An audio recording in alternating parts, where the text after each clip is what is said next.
बर्तमान आमर अजय भाई की अनुरोध करी जे कि बहुत गुड़े बाट प्राय करंजिया कौटू आसिले सका जानी केउझर अच्छा जा काली थिला करंजिया भाविली आज सका सका आसवे कौन जा से केउझर आसिक केउझर मु अजय भाई की अनुरोध करी जे तांकर आज जो आलोचनार विषय वस्तु अच्छी से अच्छी पृथ्वी पृष्ठ को श्री माँ अवतरण कौन पाई माँ एवं प्रभु कहीं पृथ्वी के आसिले से आमर गोटे अच्छी जे मुझे कहीदे सावित्री गोटे अच्छी ना गोटे जे माँ एवं प्रभु ये आसपाई जो पार्थिव जीवन को किमी दिव्य जीवन में परिणत करेंगे पार्थिव जीवन आम सब बचुं आमे खाली खाऊं काम कर बुढ़ा मरी जाऊँ गला पुणी कौन किए आम कांदुची किए न कांदुची चलीगला सी पुणी किंतु प्रकृत उद्देश्य जीवन उद्देश्य हूँ अलग जीवन उद्देश्य कौन आम जो आसी से उद्देश्य आमको जना ना पाठ तो आमको समस्ते पढ़ुं बहुत बड़ बड़ पाठ समस्ते पढ़ुं डाक्तर पढ़ुं इंजीनियर पढ़ुं किए MBA कर किए किए कौन कौन सब कुआड़े कुआड़े कर किए आईएएस पाँच किए ओएस हो आईएएस ओएस हेल्ले कौन हम कि करप्शन करके बंधा होकर पढ़ुं से पाठर मूल्य कौन से पाठर मूल्य कौन जो पाठ पढ़िले आम जीवन दिव्य जीवन हो पार आम से पाठ पढ़ा दरकार से जो मैंने आस माँ एवं प्रभु ये आसे कहते to change the earth life to life divine मुझे आम आसीचु ये वन टास्क से भाई कहीपर सावित्री अच्छी से गोटे कार्य कौन से ना आम जो पार्थिव जीवन अच्छी जो मेटेरियल जीवन अच्छी जोटा कि आम देखुं आम खूब केमी भल लगे आमको जड़े लोक अच्छा साधु को समस्ते देखिए जदि किए जड़े भल साधु होता है आपण मैंने जी देखिए कि गोटे तार भाइब्रेसन अच्छी किसी गोटे अनुभव करेंगे किंतु से साधु जदि सी गोटे अन्य कौन ये गोटे ट्रेचेरी जब थी तार कि गोटे चंचकता थी देखिए पाखे से शक्ति केवे रहा साधु जी हूँ प्रकृत जे से कौन करा जाए जे आमे साधु को भल पाती साधुंर आचरण को भल लगे किंतु आमे साधु हवा को चेष्टा करती नहीं जा हूँ मु भाई को अनुरोध करुच्ची जे किमिति आमे सेटा हेई पारि माँ श्रीमंद तो पृथ्वी को आसी आमको तो से दिव्य जीवन दवाई चाहूँ किंतु आमे किभली से दिव्य जीवन को लाभ करूँ से विषय भाई आमको किसी कहे गगने मझिली मोते भूली गगन चंद्रिका हेबी बोली गगने मझिली मोते भूली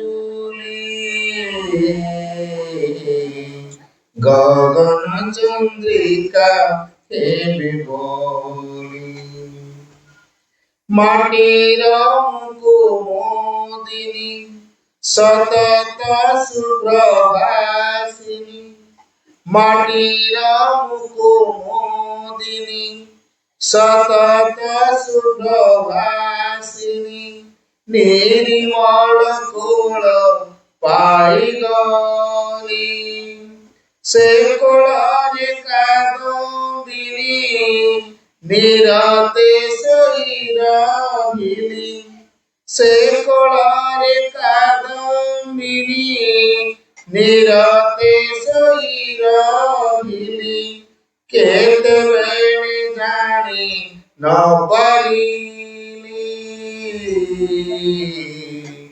गगने मझिली मोते भूली गगन चंद्रिका हेबी बोली गगने मझिली मोते भूली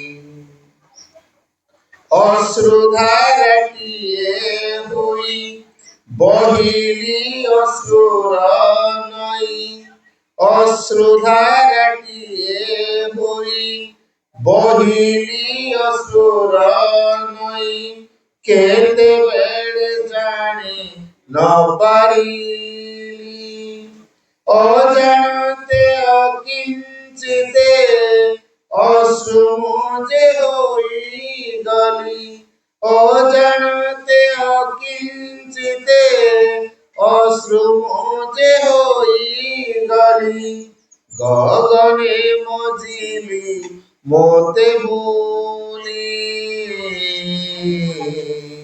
गगन চন্দ্রিকা হেবি বলি গগনে বুঝিলি মতে ভুলি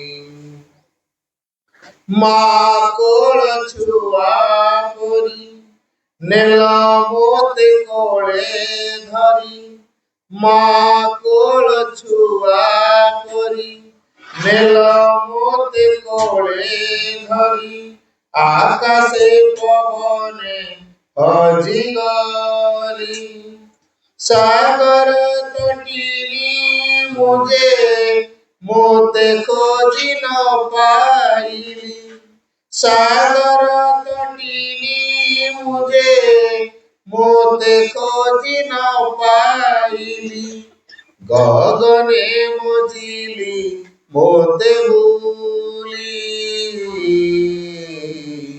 গগন চন্দ্রিকা হেবি বলি গগনে মজিলি মোতে ভুলি গগন চন্দ্রিকা হেবি বলি গগনে মজিলি মোতে ভুলি। प्रणाम करुणामयी माँ परम प्रभु श्री अरविंद उपस्थित समस्त महापुरुष सामना में माँ और श्री अरविंद फोटो देखुचे थरे के जानिले माँ किए आम कहीं ग्रहण करे से कौन पृथ्वी को आम घरे निहाती केते केते भगवान फोटो थी कौन पुणी आडिशनल फोटो आ गोटे मास रखिया ना कौन से घरे फोटो रखिया केते केते भगवान आछंती ये भी था तो ये भी शेयर नहीं ये जो माँ जे कि तकर सचेतन अंश रे सचेतन शक्ति रे निजे होते दिव्य से कहा दिव्य जननी दिव्य जननी अर्थ जी सब भगवान मान सृष्टि आम जानी भगवान मान को जे सृष्टि कर आम को भगवान जानू ब्रह्मा को जानू विष्णु को जानू राम को जानू केते केते भगवान मान जानू ये सब भगवान मान को जे सृष्टि कर सी होते माँ कौन में सृष्टि कर कारण जो पृथ्वी को तैयारी कर माँ परम निर्देश से पृथ्वी को दिव्य धारा गढ़िया एवं दिव्यतार प्रभाव रे पृथ्वी को परिचालित करने एमान सब गोटे गोटे दायित्व दि तेणु से माँ कार्य को तुलाऊ तेणु जो माँ से माँ ही पूजा पाइबा को आसी ना तेणु ये माँ को खाली पूजा कले आमर परिवर्तन हम नहीं माँ को आदर्श को जीवन में प्रतिफलित कले आदर्श रे आम जीवन को गढ़ले आमर परिवर्तन हम तेणु माँ जेहेतु पूजा पाइबा आसी ना कार्य करने को तेणु आम से कार्य निजक निमज्जित करवा को कार्य माँ को कार्य तेणु ये माँ जे आम समस्त माँ हो से कृपामय माँ होते ना दंडदायिनी माँ होते ये माँ जो संसार को संसार को निजे तैयारी कर तार कारण हूँ ये संसार हम परमंकर लीलाभूमि खेलाभूमि ये सबकि दिव्य भाव में चलो ये किसी अदिव्यतार प्रभाव काम करना आम कहते माँ आसीगले बर्तमान तो चारिड़े खाली चोरी डकायती मिछ ठकामी ये सब असत अन्याय चलती यहीटा कौन माँ कार्यधारा यहीटा माँ कार्यधारा कि गोटे छोटिया उदाहरण सबद यही गाँ को सरकार घोषणा कला टाउनशिप करा अर्थात समस्त घर प्लान या समस्त बिल्डिंग हम ये मार्केट कम्प्लेक्स रहा स्कूल कॉलेज थिएटर रहा गोटे सहर पर दरकार सब व्यवस्था रही पुराना घर सब भांग ना नहीं जो कंट्राक्टर 10 वर्ष 15 वर्ष धरिया 10 वर्ष भितर गोटे टाउनशिप बना 1500 कोटी की 2000 कोटी किए आउ केते कोटी टंका दिया से काम आरंभ कर देले सब घर घर भांगिले केते टिपर आस्ते केते ट्रैक्टर आस्ते धूली धुआं चारिआडे खाली उडुथो ता भितर दे हम आसिया 5 वर्ष पर देखिया कोन हेलानी कोन एई तो अवस्था सेतले कोन हेइतो ଚାରିଆଡେ ଖାଲି ଧୂଳି ଧୂଆଁ এই ପ୍ରକାର ଅବସ୍ଥା ଚାରିଆଡେ। ତେଣୁ ଏଇ ଯୋଉ ଅବସ୍ଥା ଭିତରେ ନେଇକି ଆମେ ଆସିକି ଦେଖୁଛେ, ଏଇଟା କିଏ କଳ୍ପନା କରିପାରିବେ କି ଯେ ଏଇଟା କଣ ସହର? ଏଇଟା ସହର ବୋଲି କହିହବନି। କିନ୍ତୁ ସେ ଯୋଉ ଡ୍ୟୁରେସନ ଟା ନେଇଛନ୍ତି 10 ବର୍ଷ ପାଇଁ କଣ୍ଟ୍ରାକ୍ଟ ନେଇ, ଆମେ 5 ବର୍ଷରେ ଆସିଛେ, ପୁରା ଆଉ 5 ବର୍ଷ ବାକି ରହିଛି, ପୁରା କମ୍ପ୍ଲିଟ ହେଇନି, ଇନକମ୍ପ୍ଲିଟ ଅବସ୍ଥାରେ ଅଛି। ତେଣୁ ଯୋଉ ଇନକମ୍ପ୍ଲିଟ ଅବସ୍ଥାରେ ଆମେ ସଂସାରକୁ ଦେଖିଲେ କଣ ଲାଗିବ ଆମକୁ? ଅପୂର୍ଣ୍ଣ ଲାଗିବ। ବର୍ତ୍ତମାନ ଠିକ ସମାଜରେ ସେଇ ପ୍ରକାର ଜିନିଷଟା ହଉଛି। ଅର୍ଥାତ୍ ମୁଁ ଆଉ ଗୋଟେ ଛୋଟିଆ ଉଦାହରଣ ଦଉଛି, କାହିଁକି ସାରା ସଂସାରରେ ଏତେ ଚୋରି ଡକାୟତି ମିଥ୍ୟା ଅସତ ଅନ୍ୟାୟ ସବୁ ଦେଖାଯାଉଛି ବର୍ତ୍ତମାନ? ଆଗରୁ କାହିଁ ଦେଖାଯାଉନଥିଲା, ଏବେ ବେଶୀ ଦେଖାଯାଉଛି। ତାର କାରଣ କଣ? ଗୋଟେ ଫାଙ୍କା ବୋଟଲକୁ କିମ୍ବା ଆପଣ ଗୋଟେ ଗରାକୁ ନେଇକି ଯଦି କୂଅରେ ଏ ଯୋଉ ପୋଖରୀରେ ବୁଡେଇକି ପାଣି ଧରିକି ଆସିବେ, ଗରାକୁ ଯେତେବେଳେ ବୁଡଉଛନ୍ତି କଣ ହବ? ବଡ ବଡ ବଡ ବଡ ଭଡକା ବାହାରିବ। କିମ୍ବା ବୋତଲକୁ ଯଦି ପାଣି କୁଣ୍ଡରେ ବୁଡେଇବେ ପାଣି ମରିବା ପାଇଁ, ତାହେଲେ ସେ ବୋତଲ ଭିତରେ ଯୋଉ ପବନ ଅଛି ସେ ଧୀରେ ଧୀରେ ବାହାରିବ। ତେଣୁ ସେ ଯୋଉ ପବନ ବାହାରୁଛି ପାଣି ଭିତରେ ଦେଇକି ବାହାରୁଛି, ତେଣୁ ସେ କଣ କରୁଛି? ଭଡକା ତିଆରି କରୁଛି। ତେଣୁ ଭଡକାଟା ଆସିଲା କୋଉଠୁ? ବୋତଲ ଭିତରେ ଯୋଉ ପବନ ଥିଲା ତା ଭିତରକୁ ଯେତିକି ପାଣି ପଶିଲା ସେତିକି ପବନକୁ ସେ ଜବରଦସ୍ତ ବାହାର କରେଇଲା। ତେଣୁ ପାଣିକି ଫୁଟେଇକି ଯେହେତୁ ପବନଟା ବାହାରୁଛି, ତେଣୁ ଭଡକା ତିଆରି କରୁଛି। ଠିକ ସେଇଭଳିଆ ବର୍ତ୍ତମାନ ଅତିମାନବ ଶକ୍ତି ମା ଏବଂ ଶ୍ରୀ ଅରବିନ୍ଦ ଯୋଉ ତପସ୍ୟା କରିକି ଆଣିଛନ୍ତି, ମା ତାକୁ କାର୍ଯ୍ୟକାରୀ କରାଉଛନ୍ତି। ସେ ଅତିମାନ ଶକ୍ତି ଯେହେତୁ ବର୍ତ୍ତମାନ ପୃଥିବୀରେ କାମ କରୁଛି, ଯେତିକି ଏତିକି ସ୍ଥାନ ସେ ଅଧିକାର କରିବ, ସେତିକି ସେତିକି ସ୍ଥାନରେ ଯୋଉ ମିଥ୍ୟା ଅସତ୍ୟ ସବୁ ଥିଲା ସେ ବର୍ତ୍ତମାନ ଭଡବାଡେଇକି ବାହାରିବ। ତେଣୁ ଯୋଉ ଲୋକ ମା ଶକ୍ତିକୁ ଗ୍ରହଣ କରିବ, ପ୍ରଥମ ପର୍ଯ୍ୟାୟରେ କଣ ହବ? ଆଗେ ତା ଭିତରେ ଥିବା ଯେତେକ ଦୋଷ ଦୁର୍ବଳତା ସେ ବାହାରିବ ହେଲା। ସେତେ ଲୋକେ କଣ କହିବେ? ଏଇଟା ପାଠଚର କରିକି ବେଶୀ ବଦମାସି ହେଲାଣି, ଆଗରୁ ଏମିତି ନଥିଲା। ଏବେ ଏବେ କଣ ବେଶୀ ବେଶୀ ହଉଛି? ଏଇଟା କି ମା ହଉଛନ୍ତି? ଦେଖିଲା ଯେତେ ପ୍ରକାର ବିଶୃଙ୍ଖଳା କାମ ସବୁ ଘରେ କରୁଛନ୍ତି, କାହାରିକି ମାନୁନାହାନ୍ତି, କିଛି କରୁନାହାନ୍ତି, ତାଙ୍କ ଇଚ୍ଛାରେ ସେ ଚାଲୁଛନ୍ତି, ସ୍ୱେଚ୍ଛାଚାରିଆ ହେଇଯାଇଛନ୍ତି। ଏମିତି କେତେ କେତେ ମନ୍ତବ୍ୟ ସବୁ ଆମ ଘର ମାନଙ୍କରେ ଦେବେ, ତଥାପି ବିଚଳିତ ହବାର ନାହିଁ। ତାର କାରଣ ମାଙ୍କ ଶକ୍ତି ଆମ ଭିତରେ କାମ କରିବା ଯୋଗୁଁ ଆମ ଭିତରେ ଯୋଉ ଦୋଷ ଦୁର୍ବଳତା ଥିଲା ସେ ବାହାରକୁ ବାହାରି ଆସିଲା, ଆଉ ଭିତରେ ରହିପାରିବ ନାହିଁ। ଏ ଯୋଉ ବାହାରକୁ ବାହାରିଲା ଅର୍ଥ କଣ? ସେ ଦେଖା ହେଇଗଲା। ଥରେ ଯଦି ଦେଖା ହେଇଗଲା ଏଇ ଜିନିଷଟାକୁ ଅସୁବିଧା, ତାପରେ ମାଙ୍କ ପାଖରେ ସମର୍ପଣ କରାଯିବ। ଯୋଉଗୁଡ଼ିକୁ ମାଙ୍କ ପାଖରେ ସମର୍ପଣ କରାଯିବ ସେଗୁଡିକ କଣ ହବ? ବଦଳିଯିବ। ତେଣୁ ଯିଏ ଅସୁବିଧା ହେଇକି ଥିଲା ବର୍ତ୍ତମାନ ସେ ସୁଯୋଗରେ ପରିଣତ ହେଇଯିବ। ଯେମିତି ଆପଣ ଚାଷ କରୁଛନ୍ତି, ଭଲ ଧାନ ଫଳିବା ପାଇଁ ସାର ଦଉଛନ୍ତି। ଆଚ୍ଛା, ସାର ଦେଲେ କଣ ଖାଲି ଧାନ ଗଛ ବଢିବ, ବାଳୁଙ୍ଗା ବଢିବନି? ଧାନ ବିଲରେ ଯୋଉ ଅନାବନା ଗଛ ଅଛି ସିଏ ବଢିବନି? ସବୁ ବଢିବ ନା ନାହିଁ? କିନ୍ତୁ ସାର ଦିଆ ହେଇଛି। ସାର ଦେଲେ କିଏ ବଢୁଛି? କଣ ଖାଲି ଧାନ ଗଛ ବଢୁଛି? ଧାନ ଗଛ ସହିତ ବାଳୁଙ୍ଗା ବି ବଢୁଛି, ଅନାବନା ଘାସ ଗଛ ଇଏ ବି ବଢୁଛି। ତାପରେ କାମ କଣ? କୋଉଟା ଅନାବନା ଗଛ କୋଉଟା ବାଳୁଙ୍ଗା ତାକୁ ବାଛିକି ବିଣ୍ଡି ମାରିବାକୁ ପଡୁଛି। ଅର୍ଥାତ୍ ତାକୁ ଓପାଡ଼ି ଦେଇକି ତା ଚେର ପଟକୁ ଉପରକୁ, ପତ୍ର ପଟା ତଳକୁ ଦେଇକି ପୋତି ଦିଆଯାଉଛି ସେ ପଙ୍କ ଭିତରେ, ବିଲ ଭିତରେ। ଯାହାଫଳରେ ସେ ପଚି ଯାଇକି ଖତ ହେଇକି ଧାନ ବିଲକୁ ସାହାଯ୍ୟ କରୁଛି। ତେଣୁ ଯିଏ ବାଳୁଙ୍ଗା ହେଇକି ଧାନ ଗଛକୁ ଦୁର୍ବଳ କରିଦଉଥିଲା, ଖତ ସାର ବିଷୟ ନିଜେ ଗ୍ରହଣ କରିଦଉଥିଲା, ବର୍ତ୍ତମାନ ସିଏ ନିଜେ ପଚିକି ଧାନ ଗଛକୁ ସହଯୋଗ କଲା। ତେଣୁ ଯିଏ ବାଧା ହେଇକି ଥିଲା ସେଥିରେ ସୁଯୋଗରେ ପରିଣତ ହେଲା। ସପୋଜ ଆପଣ ଘାଟି ଜାଗାରେ ଯାଉଛନ୍ତି, ଗୋଟେ ବଡ ପଥର ଖସି ପଡୁଛି, ରାସ୍ତା ବ୍ଲକ, ଏତେ ବାଟ ଗଲେଣି, ପୁଣି ନା 20-30 କିଲୋମିଟର ଫେରିକି ଆଉ ଗୋଟେ ବାଟେ ଯିବେ। ତେଣୁ ଯୋଉ ପଥର ପାହାଡ ଉପରୁ ଖସି ପଡିଲା, ରାସ୍ତାକୁ ଛେକି ଦେଲା, ରାସ୍ତା ବ୍ଲକ ହେଇଗଲା, ସାଇକେଲ ବି ଯାଇପାରିଲେନି, ଚାଲିବା ଲୋକ ବି ଯାଇପାରିଲେନି, ପୁରା ପଡିଯାଇଛି ବଡ ପଥରଟା। ସେଇ ପଥର ବର୍ତ୍ତମାନ କଣ କରିଛି? ରାସ୍ତାକୁ ଅବରୋଧ କରିଦେଇଛି। ତାକୁ ଯେତେବେଳେ ଭାଙ୍ଗିକି ଛୋଟିଆ ଛୋଟିଆ ଚିପ୍ସ କରିକି ରାସ୍ତାରେ ପକେଇ ଦିଆହଉଛି, ତାପରେ କଣ କରୁଛି? ସେ ଗାଡିର ବେଗକୁ ବଢେଇ ଦଉଛି। ଦିନେ ସେ କଣ ହେଇଥିଲା? ପ୍ରତିବନ୍ଧକ ହେଇକି ଥିଲା, ଏବେ ସେ କଣ ହେଲା? ରାସ୍ତାରେ ଗାଡିର ସ୍ପିଡକୁ ସେ ବଢେଇଦେଲା। ନୂଆ ପକ୍କା ରାସ୍ତା ବନିବାରେ ବା ପିଚୁ ରାସ୍ତା ବନିବାରେ ସେ ସାହାଯ୍ୟ କରିଦେଲା, ଯାହାଫଳରେ ଗାଡିର ବେଗ ବଢିଗଲା।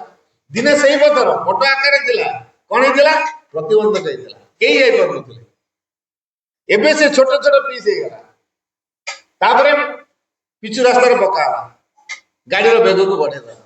100 ଜାଗାରେ 120 ସ୍ପିଡ ଚାଲିଲା, ଗାଡି ବେଗ ବଢିଆ। ତେଣୁ ଆଜି ଯାହା ବାଧା ବୋଲି ଜଣାପଡୁଛି ମନେ ରଖନ୍ତୁ ପ୍ରକୃତରେ ସେଗୁଡ଼ିକ ବାଧା ନୁହେଁ। ସେଗୁଡ଼ିକ ପଶ୍ଚାତରେ କୃପା ଅଛି। ସେଗୁଡ଼ିକ ଆମକୁ ବହୁତ ସାହାଯ୍ୟ କରିବ। ତେଣୁ ବିଚଳିତ ହେବାର କିଛି ନାହିଁ। ବର୍ତ୍ତମାନ ଯୋଉ ପରିସ୍ଥିତି ସଂସାର ଉପୁଜିଛି ଇଏ ହଉଛି ଭଗବାନଙ୍କ କୃପାରୁ ଏସବୁଟା ହେଇଛି, ଭଗବାନଙ୍କ ଶକ୍ତିରେ ସବୁ ହେଇଛି। ତେଣୁ ଯାହା ଆମେ ବର୍ତ୍ତମାନ ଦେଖୁଛେ ସଂସାରର ଅବସ୍ଥା ସବୁରି ଭିତରେ ମାଙ୍କର ହାତ ଅଛି। ଗୋଟେ କଥା ମନେ ରଖିବା, ଏଇ ଯୋଉ ମା ଆସନ୍ତି ଏ ମାଙ୍କ ଶକ୍ତି ବିନା ସଂସାରରେ କିଛି କଥା ସମ୍ଭବ ହବ ନାହିଁ। Without the mother's force nothing is possible, ଏ କଥା ଶ୍ରୀ ଅରବିନ୍ଦ କହିଛନ୍ତି। ସଂସାରରେ ଏଇ ମାଙ୍କ ଶକ୍ତି ବିନା କିଛି ବି ସମ୍ଭବ ହେଇପାରିବ ନାହିଁ। ଯଦି ମାଙ୍କ ବିନା ସଂସାରରେ କିଛି କଥା ସମ୍ଭବ ହେଇପାରିବ ନାହିଁ ତାହେଲେ ମାକୁ ନ ଧରିକି ଆମେ ବଞ୍ଚିପାରିବା ତ? ଶ୍ୱାସକ୍ରିୟାରେ ଆମେ ପବନ ନେଉଛେ, ଏଇ ମା ଆମ ପାଇଁ ଆବଶ୍ୟକ ନା ଅନିବାର୍ଯ୍ୟ? ମୁଁ ଗୋଟେ ଉଦାହରଣ ଦଉଛି। ଆବଶ୍ୟକ କୋଉଟା, ଅନିବାର୍ଯ୍ୟ କୋଉଟା? ଆପଣ 2 ଦିନ ଖାଇବାକୁ ଦିଆଯିବନି, ବଞ୍ଚିବେ ନା ନାହିଁ? ମରିଯିବେ। 2 ଦିନ ଖାଇବାକୁ ଦିଆଯିବ, ଉପବାସ ଅଛନ୍ତି, ମରିଯିବେ? ମରିବେନି। ପବନକୁ 2 ଘଣ୍ଟା ପାଇଁ ବନ୍ଦ କରିଦିଆଗଲା, ବଞ୍ଚିବେ ନା? 10 ମିନିଟ ନାକବାଟି ବନ୍ଦ କରିଦିଆଗଲା, ବଞ୍ଚିବେ ନା? 10 ମିନିଟ ନାକବାଟି ବନ୍ଦ କରିଦେଲା, ଶ୍ୱାସକ୍ରିୟା ରହିପାରିଲେନି, ବଞ୍ଚିବେ? ତାହେଲେ ପବନଟା ଆବଶ୍ୟକ ନା ଅନିବାର୍ଯ୍ୟ? ତେଣୁ ପବନ ହଉଛି ଅନିବାର୍ଯ୍ୟ, ଖାଦ୍ୟ ହଉଛି ଆବଶ୍ୟକ। ଯୋଉଟା ନହେଲେ ଆମେ ବଞ୍ଚି ପାରିବାନି ସେଟା ହେଲା ଅନିବାର୍ଯ୍ୟ, ନିହାତି ଆବଶ୍ୟକ, ଏଟା ହଉଛି ଅନିବାର୍ଯ୍ୟ। ସେଠି ଆମ ଜୀବନରେ ଏ ମା ଅନିବାର୍ଯ୍ୟ ହେଲେଣି କି? ମା ନହେଲେ ମୁଁ ବଞ୍ଚି ପାରିବି ନାହିଁ। ସତରେ କଣ ମା ନହେଲେ ବଞ୍ଚି ପାରିବିନି?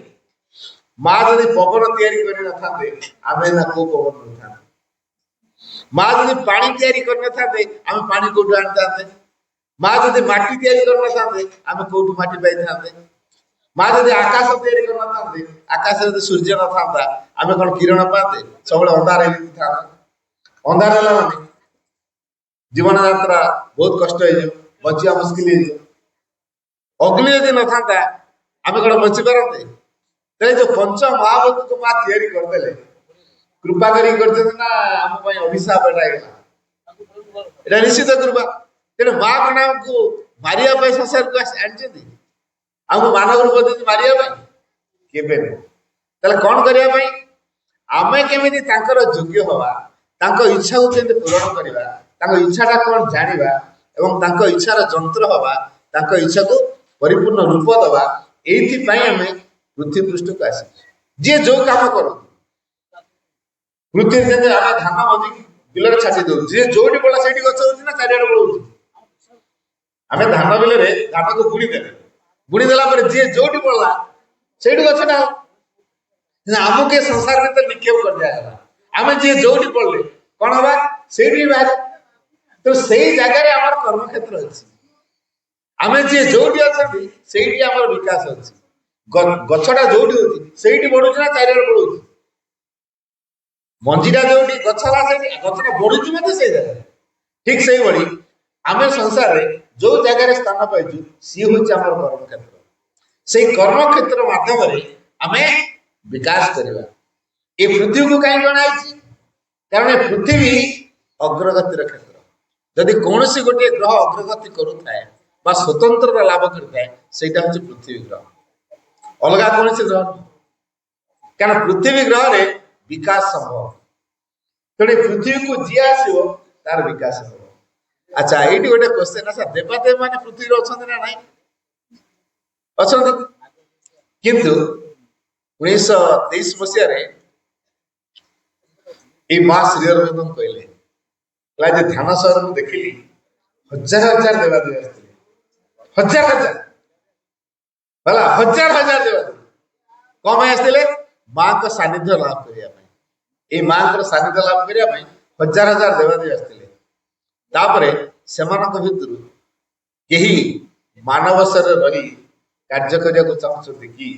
ମା ପ୍ରସ୍ତାବ ଦେଲେ, କେହି ରାଜି ହେଲେନି, କିନ୍ତୁ କୃଷ୍ଣ ରାଜି ହେଲେ। କୃଷ୍ଣ ରାଜି ହେଲେ କାହିଁକି? କାରଣ ସେ ଦେବତା ମାନଙ୍କ ଭିତରେ ଈଶ୍ୱର ଶ୍ରେଷ୍ଠ।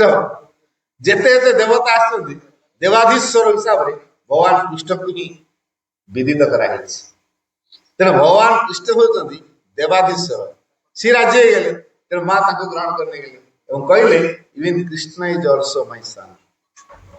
ଏପରିକି କୃଷ୍ଣ ମଧ୍ୟ ମୋରି ଥିଲା। एकथा माँ कही even Krishna is also my son. तेणु मो पिला बोली मो कथा मान गला बुझेगा ताकू माध्यम करी पुणी काम करिए कौन हम सी जो चेतनार अधिकारी होती से चेतना को से श्री अरविंद को देदेले। तेणु जेतेबेले श्रीकृष्ण यही शक्ति को धरिकी आसती से शक्ति को श्री अरविंद को देले कारण परवर्ती कार्यटी श्रीकृष्ण परवर्ती कार्यटी श्री अरविंद करेंगे। तो श्रीकृष्ण चेतना को श्री अरविंद पूरा ग्रास करते हृदय भितर भितर पूरा डाइजेस्ट करते नुआ कर साधना चलला ये जो नुआ कर साधना चलला जोटा आज पर्यटन से प्रकार साधना किए करना से साधना करू करू गोटे शक्ति को लाभ कले से शक्तिर ना अतिमानस शक्ति जो शक्ति जदिव श्रीकृष्ण पाखे थिला पृथ्वी से क्रियाशील हो पारा ना कृष्ण चलीगले से शक्ति भी चलीगला। तेणु श्री अरविंद से शक्ति को पृथ्वी में केमी अवतरण कर किपर कार्यकारी हम से तपस्या कले तपस्या कर 1950 मसीहा डिसेम्बर मास 5 तारिख निजर सुख भौतिक शरीर मध्य को से अवतरण करेले कारण से निजे चिंता करते ये सुख भौतिक शरीर रे ग्रहण करेंगे कारण पार्थिव शरीर प्रस्तुत है जड़ शरीर भौतिक शरीर जोटा कि आम बर्तमान लाभ करचे ये शरीर रे से शक्ति लाभ करी हम नहीं। तेणु ये शरीर को से प्रकार दिव्य भाव में तैयारी करने दरकार। तेणु से सूक्ष्म भौतिक शरीर रे से शक्ति को अवतरण करेले हेले कोट रहीगला से सूक्ष्म भौतिक जगत रहीगला ये पार्थिव स्तर को आसी पारला एवं तार प्रभाव सूक्ष्म भौतिक शरीर अवतरण कला तार प्रभाव स्थूल शरीर में 111 घंटा पर्यंत रहा गोटे ज्योति पूरा 111 घंटा पर्यंत जागिले मानिक रहा एवं माँ कौन कले से शक्ति को निजे रिसीव ग्रहण कले धीरे धीरे से शरीर ज्योति कमेला तापर माँ आश्रम मेडिटेशन हॉल को नेले अनेक भक्त मान खबर देले जो माने श्री अरविंद अनुगामी अनेक आसले पाखापाखि 2000 लोक सकाल सकाल पहुंची गले राति 1:26 कथा सकाल सकाल खबर पाई गले 2000 लोक रुटाई गले ध्यान सेवा मुख्य मूल आश्रम प्रांगण जो सेवा मुख्य अच्छी से मूल समाधिस्थ कराला जो आगुरी अगस्त्य ऋषिंकर यज्ञ जो जगह होम करा यज्ञ करा से जगह श्री अरविंद समाधि कराई तो से जगह हूँ तपस्या जगह तपोभूमि से कहुए जो अगस्त्य ऋषि समुद्र को चलू कर समुद्र पूरा केते पावरफुल है तो अनुमान कर तेज जाओ श्री अरविंद समाधि से कला 6 वर्ष बीतीगला भौतिक स्तर को आम बर्तमान जो जगत में बास करुचे यही पृथ्वी को आसवाटा हो पारा ना तेणु माँ देखिले ध्यान समय गोटे शक्ति जदि पृथ्वी को आसवा दरकार से शक्ति बर्तमान अवरोध हो जाए गोटे सुवर्णा कवाट छेकिक रखी तेणु माँ कौन कले से ऊर्ध्व को उठिले देखुं गोटे कवाट छेकी से कवाट छेकिया जो से शक्तिटा पृथ्वी को आसी पारुनी माँ गोटे सुनार हाथुड़ी धरले शक्त प्रहार देले ये जो शक्त प्रहार देले से कवाटा भागिकी चूरमार हो गला तापरे अतिमान सत पृथ्वी पृष्ठ को अबारित धारा प्रवाहित हो आसला जदि ये माँ आसी न पृथ्वी में अतिमान शक्ति कार्य करिया केबे भी संभव ही न था जो अतिमान कथा आम कहूचे सी हूँ भगवान निर्भुल सृजनशील शक्ति जार स्वरूप हूँ सत्य चेतना जहाँ मध्य पूर्ण प्रज्ञा निहित ताकू ज्ञान आहरण करने को पड़े नहीं से स्वतः ज्ञान तेणु जो अतिमान शक्ति निजे हूँ ज्ञान से जो काम कर ज्ञान को ही प्रकाश कर अतिमानस भितर दिव्य जीवन अच्छी ये अतिमानस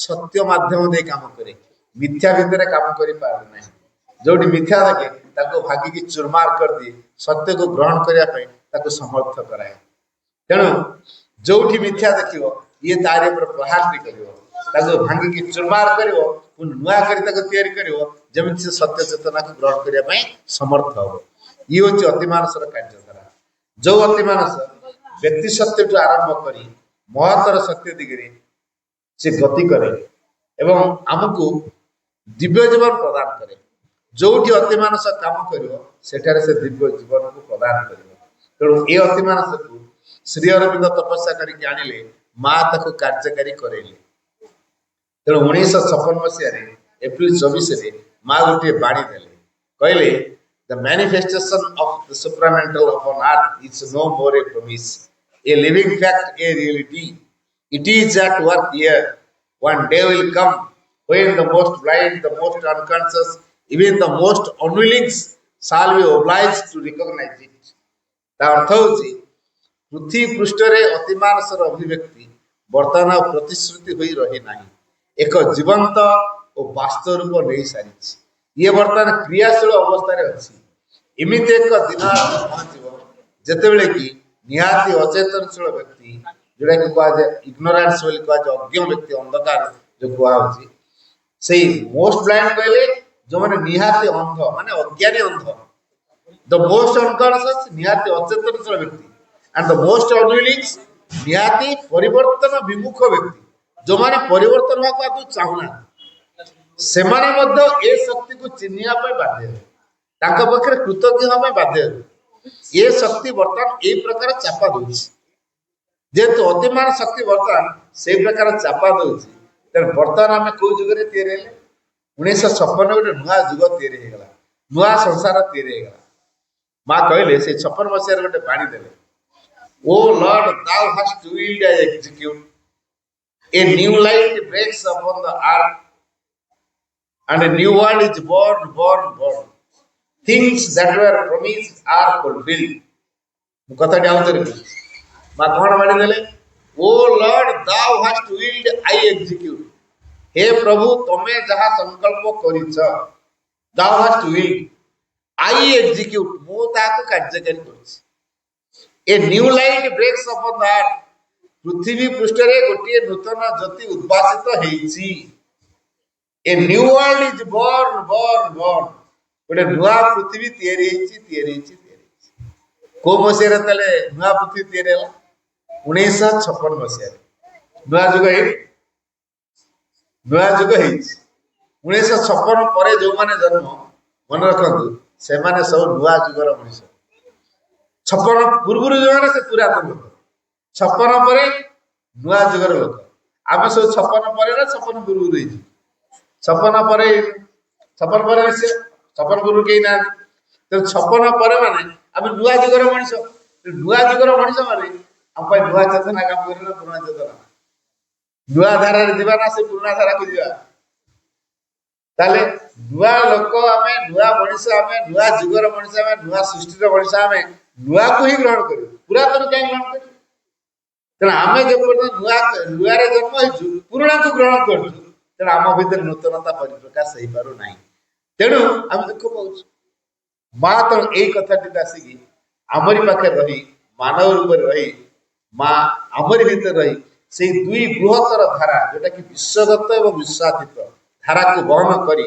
आमरी भीतर बेष्टि स्वरूप माँ है आमरी भीतर रही माँ काम कले माँ है काम कले बुझला तेना ताकर जो विश्वगत चेतना मध्य से जो काम करूछथि inner universal consciousness the mother acts according to the law of things से देई कथा लिखि हला ताकर विश्वगत चेतना माध्यम रे माँ ताकर जो कामटा करती प्रत्येक वस्तुर नियम अनुसार काम कर मुएडी बल्ब रे लगे स्विच टीवी आलू दब ना पवन दब बल्ब लगे माने से आलू दब ना बल्ब रा कोन फैन दब पवन दब की फैन कोन आलू दब की मोटर पानी उठेबो से का हीटर वाला काम करनी ए मोटर टा लगाई छै से पानी उठेबो कि गोटे करंट सबटी मोटर देरे जो करंट फैन देरे सही करंट बल्ब देरे तो सही करंट किंतु कार्य मोटर रो दउ कार्य फैन लगो सही कार्य नै इलेक्ट्रिक बल्ब रो सही कार्य बल्ब आलो देला बली फैन पवन दोची मोटर पानी उठोची हीटर हीट दोची सब वस्तु अलग अलग ग्राइंडर ता प्रेसिस ग्राइंडर को यदि करंट देके चार्ज करेबा ଗ୍ରାଇଣ୍ଡର କଣ କରିବ ପେଶିବ ତେଣୁ ତା କାମ ଅଲଗା ତେଣୁ କିନ୍ତୁ କରେଣ୍ଟଟା ଗୋଟେ ନାହିଁ କରେଣ୍ଟ ଗୋଟେ ତେଣୁ ମା ଠିକ ସେଇଭଳିଆ କରନ୍ତି ବିଶ୍ୱଗତ ଶକ୍ତି ତାଙ୍କ ବିଶ୍ୱଗତ ଚେତନାର ଯୋଉ ସଂସାରରେ କାମ କଲେ ତାଙ୍କ ଚେତନା ହେଲା ଗୋଟେ କିନ୍ତୁ ପ୍ରତ୍ୟେକ ବସ୍ତୁର ସ୍ୱରୂପ ଅନୁସାରେ ତା ସ୍ୱଭାବ ଅନୁସାରେ ସେ କାମ ଦେଖେଇବେ ତେଣୁ according to the law of things ବୋଲି ଶ୍ରୀ କହିଲେ ପ୍ରତ୍ୟେକ ବସ୍ତୁର ଯୋଉ ନିୟମ ଅଛି ସେ ନିୟମ ଅନୁସାରେ ମା କାମ କରେ ଆଉ ତାଙ୍କର ଏଇ ଯୋଉ ଭୌତିକ ଶରୀର ଗ୍ରହଣ କରିକି ଆସିବାରେ କଣ ହେଲା ଇନର ଏମ୍ବଡିଡ ଅର୍ଥାତ୍ ତାଙ୍କର ଏଇ ଯୋଉ ମାନବ ଶରୀର ଗ୍ରହଣ କରିକି ଆସିବା ଏମ୍ବଡିଡ ଯୋଉଟା କୁହାଯାଉଛି ମାନବ ଶରୀର ଗ୍ରହଣ କରିକି ଆସିବା ଦ୍ୱାରା ଫିଜିକାଲ ଆକ୍ସନ ତାଙ୍କର ମାନବୀୟ ଶରୀରରେ ଯୋଉ ଭୌତିକ ସ୍ତରରେ ମା ଯୋଉ କାମ କରୁଛନ୍ତି ଇଜ ଦ କନଷ୍ଟାଣ୍ଟ ଗ୍ରେସ୍ ଏଇଟା ହେଲା କଣ ଇଜ ଦ କନଷ୍ଟାଣ୍ଟ ଗ୍ରେସ୍ ନିରବଚ୍ଛିନ୍ନ କୃପା ମାଧ୍ୟମରେ ତାର କାମ ତେଣୁ ଭୌତିକ ସ୍ତରରେ ମା ଯୋଉ ଶରୀର ଗ୍ରହଣ କରିକି ଆସିଲେ କେବଳ କୃପା ମାଧ୍ୟମରେ କାମ ମାଙ୍କ କୃପା କାମ କରିବ ମା ଯେତେବେଳେ ମଣିଷରେ ଥାଆନ୍ତି ଅନେକ ସାଧକ ସାଧିକା ଭିତରେ ଟିକେ ଡିସ୍ପ୍ୟୁଟ ତିଆରି ହୁଏ କଥାବାର୍ତ୍ତା ଆମେ ତ ମାନବ ନା ଆମ ଭିତରେ ଯୁକ୍ତି ତର୍କ ହୁଏନି ଆମେ କଣ ଭଗବାନ ହେଇସାରିଲେଣି ଆଉ ଯୁକ୍ତି ହବନି ଆମ ଭିତରେ ନିହାତି ଯୁକ୍ତି ତର୍କ ହବ ଜଣେ ବଡ ରହିବ ଜଣେ ସାନ ରହିବ ଜଣେ ବଡ ତାର ସାନକୁ ଅର୍ଡର ଦଉଥିବ ଏଇଟା ଆମ ଭିତରେ ଅଛି ନା ଆଉ ସେଇଭଳି କେତେକ ସାଧକ ତାଙ୍କ ଇନଚାର୍ଜ ମାନଙ୍କର କାର୍ଯ୍ୟକଳାପ ଟିକେ ଅତିଷ୍ଠ ହେଇଯାଆନ୍ତି ମାଙ୍କ ପାଖକୁ ଯାଆନ୍ତି କମ୍ପ୍ଲେନ କରିବା ପାଇଁ ଭାବିଲେ ଆଜି ସେ ଇନଚାର୍ଜ ବିଷୟରେ କହିବି ମତେ ଡିପାର୍ଟମେଣ୍ଟ ବଦଳେଇ ଦେବେ ବୁଝିଲା କିନ୍ତୁ ମାଙ୍କ ପାଖରେ ପହଞ୍ଚିଲା ବେଳକୁ ତାଙ୍କ କମ୍ପ୍ଲେନ କୁଆଡେ ଭୁଲି ହେଇଯାଏ ଆଶ୍ଚର୍ଯ୍ୟ ମୁଁ ଏତେ କଥା ଯୋଜନା କରିକି ଆସିଲି ମାଙ୍କୁ ଏ କଥାଟା କହିବି ବୋଲି ଅଥଚ ମାଙ୍କ ପାଖରେ ପହଞ୍ଚିଲା ବେଳେ ମନେ ପଡିଲାନି ଯେମିତି ହେଲା ଏମିତି ବାରମ୍ବାର ତାଙ୍କର ହେଲା ଶେଷରେ ସେ ଦେଖିଲେ ମୁଁ ତ ମାଙ୍କ ପାଖରେ କମ୍ପ୍ଲେନ କରିବାକୁ ଆସିଲେ କମ୍ପ୍ଲେନଟା ହେଇପାରୁନି କଣ କରିବା ହଉ ଯାହା ଯେତିକି ମୋ ଭିତରେ ଅବସ୍ଥା ଅଛି ସେଇଥିରେ ମୋର ସାଧନା କରିବା ତେଣୁ ମାଙ୍କୁ ସେ ବହୁତ କଥା ମାଗିଲେ ମା ବି ଦେଲେ ସାଧକ ମାଗିଲେ ମା ଦେଲେ ଏଇ ଯୋଉ ସାଧକ ମାଗିବେ ମା ଦେବେ ୟା ଦ୍ୱାରା କଣ ହେଲା ମା ଆଉ ସାଧକ ଭିତରେ ଗୋଟେ ଘନିଷ୍ଠ ସମ୍ପର୍କ ତିଆରି ହେଲା ଯେତେବେଳେ ଘନିଷ୍ଠ ସମ୍ପର୍କ ତିଆରି ହେଲା ସାଧକଙ୍କର ମାଙ୍କ ପ୍ରତି ବିଶ୍ୱାସ ବଢିଗଲା ଭରସା ବି ବଢିଗଲା ଯେତେବେଳେ ବିଶ୍ୱାସ ଭରସା ପୂର୍ଣ୍ଣ ମାତ୍ରାରେ ବଢିଗଲା ତାପରେ ଇଏ ଯୋଉ ମାଗୁଥିଲେ ବର୍ତ୍ତମାନ ମାଗିବା ବନ୍ଦ ହେଇଗଲା ମାଗିଲେନି ତାପରେ ମା ନିଜେ ତାକୁ ବ୍ୟକ୍ତିଗତ ଭାବରେ ତାକୁ ସାକ୍ଷାତ କରିଲେ ହେଲା ନିଜ ତରଫରୁ ଦିନେ ସେ ସାଧକ ମାଙ୍କୁ ପଚାରୁଛନ୍ତି ଆଚ୍ଛା ମା ମୁଁ ଆଗରୁ ଅନେକ କଥା ତାକୁ ମାଗୁଥିଲି ତମେ ମତେ ଦଉଥିଲ